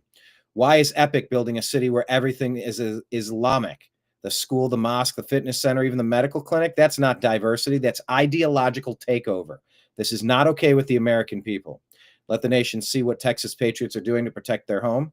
Stop Epic City, protect Texas, preserve America. I was going backward. Let me just keep scrolling. There you go. North Texas residents debating whether or not to allow plans for this all-Muslim compound. This will be the birthplace of Sharia law in America if passed. It's not diversity. It's an ideological takeover. The story's real, not an April Fool's joke. You cannot have the Constitution and Sharia, which is Islamic law, says Pastor Barney, boldly addressing Collin County officials, condemning the Epic City development as a direct threat to American freedom and the rule of law. He called out the ideology behind 9/11, October 7, and the ongoing persecution of Christians, Jews, and Hindus all around the world, all rooted in Sharia law.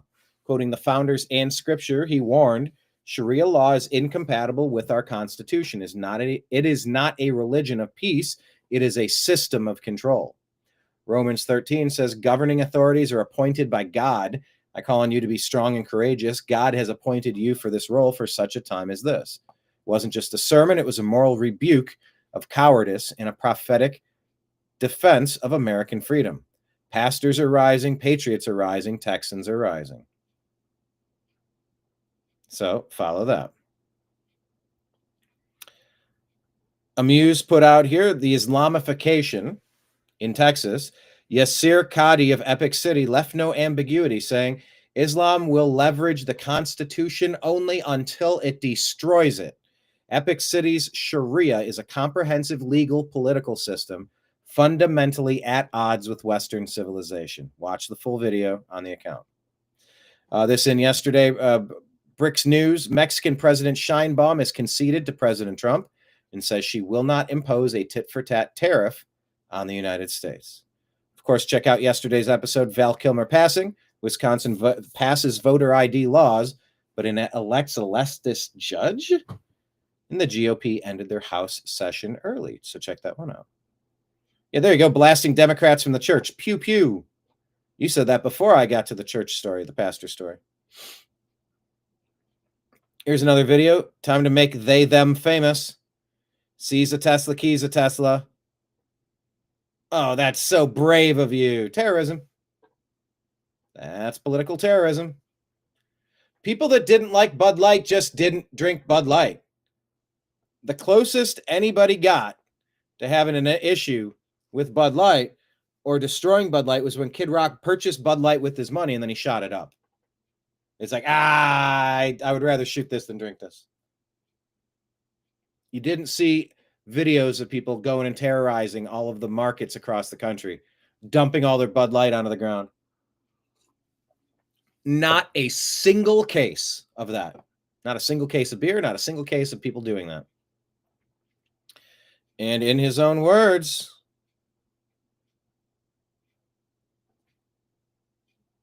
well, here, let's just listen. Let's listen to this. We cannot ever support anything religiously, politically, socially, culturally that is opposed to the Quran and the Sunnah. Not in the capacity of LGBT politics or in the capacity of CVE or surveillance or some of the others. We can't support any of that stuff, any of it, any element of it that opposes the Quran and the Sunnah. I'm on a task force right now, that is actually putting forth very specific demands to change policing in America. Obviously, in order to fully implement the Sharia on a state level, there has to be a khilaf. As long as the standard is not blurred and you still hold a position that does not contradict Allah subhanahu wa ta'ala's law and the legislation of the Quran and the Sunnah, that's fine, inshallah ta'ala, to look for the greater good. We have to engage the political process. Muslims need to be involved in politics, and we need to teach our kids to be the next, we need to teach our kids that you are going to be the next president of this country. We just need to get Muslims up there somehow, and some way Muslims need to be in control, and this is the way it should be. Going to the ballot and voting is now an obligatory action, fard ayn, and it is a jihad that is now needs to be done because this is our modern jihad. You can elect a person who wants the Sharia. That was the end of that.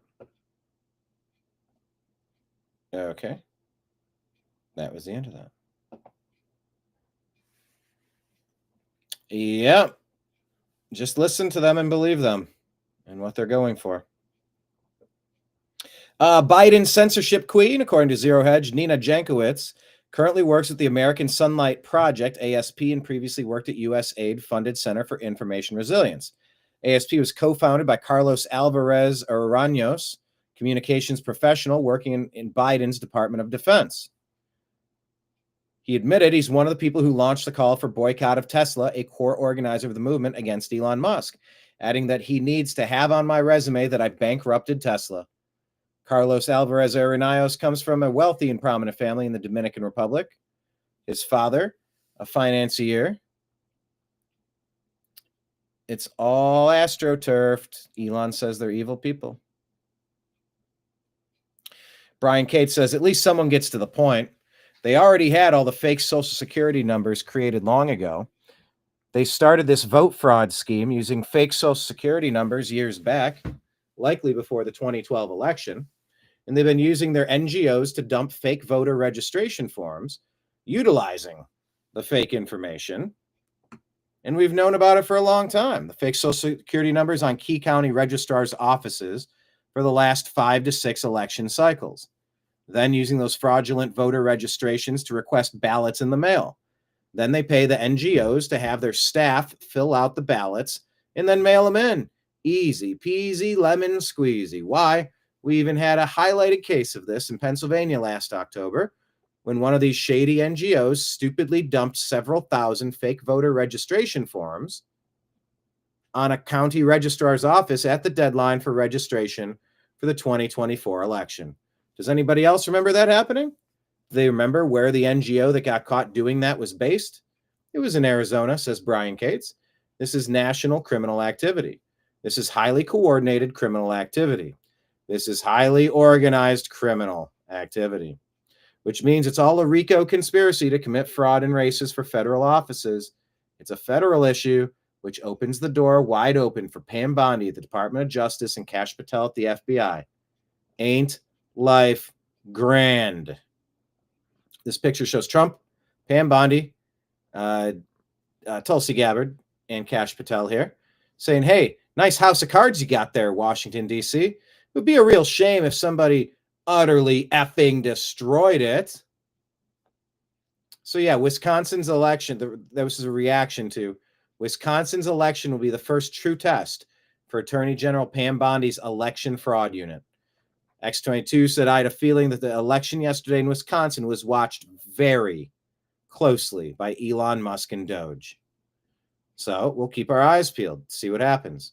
Do you believe that they overwhelmingly voted for voter ID laws in Wisconsin, but then they picked the radical judge that's going to try to upend that? I doubt it. Matt Van Swal saying here, at least 2 Amish buggies have been robbed at gunpoint in Pennsylvania, striking fear into the community that they're being targeted. According to police, a black car stopped the buggies, pointed a gun at the drivers, and demanded their wallets. We need to protect the Amish. Insurrection Barbie here showing, hey, accuse your opponent of what you're doing to confuse and divide them. That's the Saul Alinsky way. Look, they're all doing the hand motion. Oh my gosh. Tesla, they're Nazis, right? Yeah, they're so bad. Elonson, from my heart to you. So let's go get them, guys. We're fighting fascists. Yeah, we're so cool. You're not cool. You're dorks. Democrats Hakeem Jeffries, Chuck Schumer, and the DNC just filed a lawsuit against President Trump to stop his executive order banning non-citizens from voting in U.S. elections. Now, why would they do that? Why would they do that?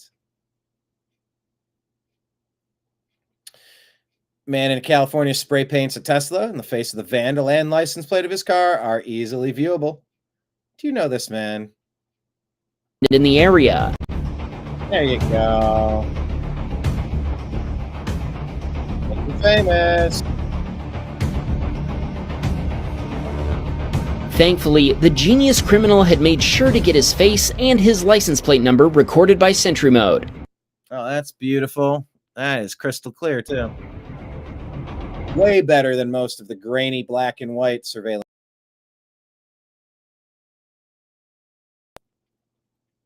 Heartbreaking testimony from an Aurora, Colorado resident about Tren de Aragua gang members taking over her apartment complex. One bad home turned into an absolute nightmare for the community. They brought prostitutes, drugs, and crime. They did.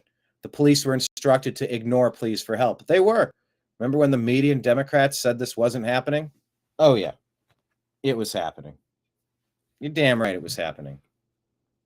19 women had filed a lawsuit against the NCAA. USA Fencing and the NCAA have a long history of taking opportunities away from female athletes like this, so hold them accountable. TAM is saying biological females have lost nearly 900 medals to men competing in lady sports, according to a UN report on Fox News published October 23. The weakest men compete with girls, and the weakest minds celebrate it. Miss H says, hey, USA Fencing, you should be protecting your female athletes. No woman should have to take a stand like this at her personal cost. Fix your damn policy and stop men competing in the women's fencing category.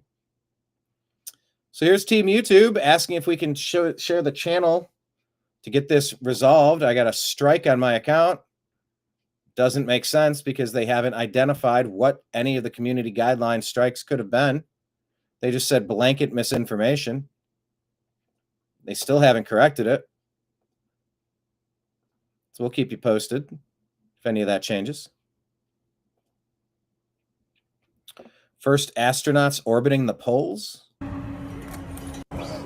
Really reflected. If you let Some people think we're not in space. Are we in space or are we not? I was here in 2000. Right under you, right next to you. That is the question. This is Philadelphia now.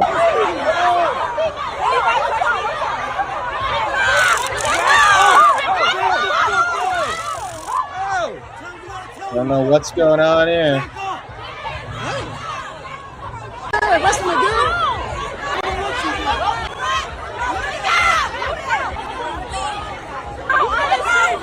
From the Islam Invasion account. Here's newly released body camera footage. Yeah, we're going to explain everything to you guys. A married teacher, Christina Fornella, arrested for allegedly abusing a 15-year-old student. Excuse me, is my husband coming with? Yeah. My husband's with me. Sure, you don't want Oh my god. So let's follow what Christina Formella did there. Yes, the Orlando, Ontario Premier announcing they'll remove all tariffs if we remove ours. Strange how your politicians are fighting for trade rights of every other country except the U.S. if you're a Democrat, huh? The illiterate of the 21st century will not be those who cannot read and write, but those who cannot unlearn the lies they have been taught to believe. That's a pretty decent quote there. Not from The Matrix, but it's relevant. Well, I mean, it could be from The Matrix. I don't remember. Do you think Elon deserves a presidential medal of freedom? I do. If he wouldn't have spent $40 billion to buy Twitter and rescue free speech, where would we be today? Here's Team YouTube again saying, hey there, we want to make sure we're looking at the right video. Can you share the video URL so we can take a look? Note, when a video is removed, we send an email with details on why it happened. I said the video URL was deleted. My upload was deleted. I can't see why it was deleted. I would share it if I could. Rumble Video didn't take the video down because it shouldn't have received a strike, and it shouldn't have been deleted. Can you view the video from the back end? It's so weird. Suing Trump over his executive order to block non-citizens from voting. They're telling on themselves. A suspicious package on the White House in Ellipsis closed downtown due to a suspicious package. 15th to 17th Street shut down. Chief Justice John Roberts spent a week living at Norm Eisen's 150-room palace in the Czech Republic, where they worked on American and European rule of law issues together. Eisen was an ambassador from 2011 to 2014. Roberts became Chief Justice in 2005. This is while Roberts ran SCOTUS. Huh. That's suspicious. Mike Ben says, I would honestly have more confidence in the Supreme Court had Chief Justice John Roberts lived for a week at Jeffrey Epstein's mansion than at Norm Eisen's. Wow. That's saying something. You want to check out this video that I probably can't talk about on YouTube. It's about health and what they're trying to do to your babies and whether they need it or not. Check out the video. Yep, this is the video that we watched with Tucker and his medical guest. You should watch that whole video. And that concludes my presentation for today. See ya, Tesla. See ya, Tesla. Kia Tesla. Don't Kia Tesla. Shop at Kia Tesla, where you can buy Kias and Teslas. See ya, Tesla. That broke my brain. Thank you for that. All right. That is what I have prepared for you today. Thank you so much. My final message to everybody that made it this far. At the bottom of the screen, can you just type "the French toast flies alone"? I want to see how many people have listened to the end of today's program. The French toast flies alone. That's your remember to drink your Ovaltine message of the day. Anybody who watched to the end, type "the French toast flies alone," please. But my message to you is that yesterday I had a weather incident and there were multiple tornadoes really close to where I was. And I had X amount of time to get what I needed and get it downstairs. Yeah, Kia Tesla. See, that'd be a good comedy skit. That'd be like a good Saturday Night Live. See ya, Tesla, Kia Tesla. Forget that. Come down to Kia Tesla, where you can trade in your Teslas for Kias. Or trade in your Kias for a Tesla. Make a point. Don't make a point. But make it a point to come down to Kia Tesla. So that could be funny like 100 different ways if I did it right. But yeah, my message to you is, can you please review what you have and what you need and the documents and the hard drives and this, just everything you need. If you had 30 seconds to grab your stuff and go, do you have a way to get the most important things to you? And I discovered a cataclysmic failure in one of my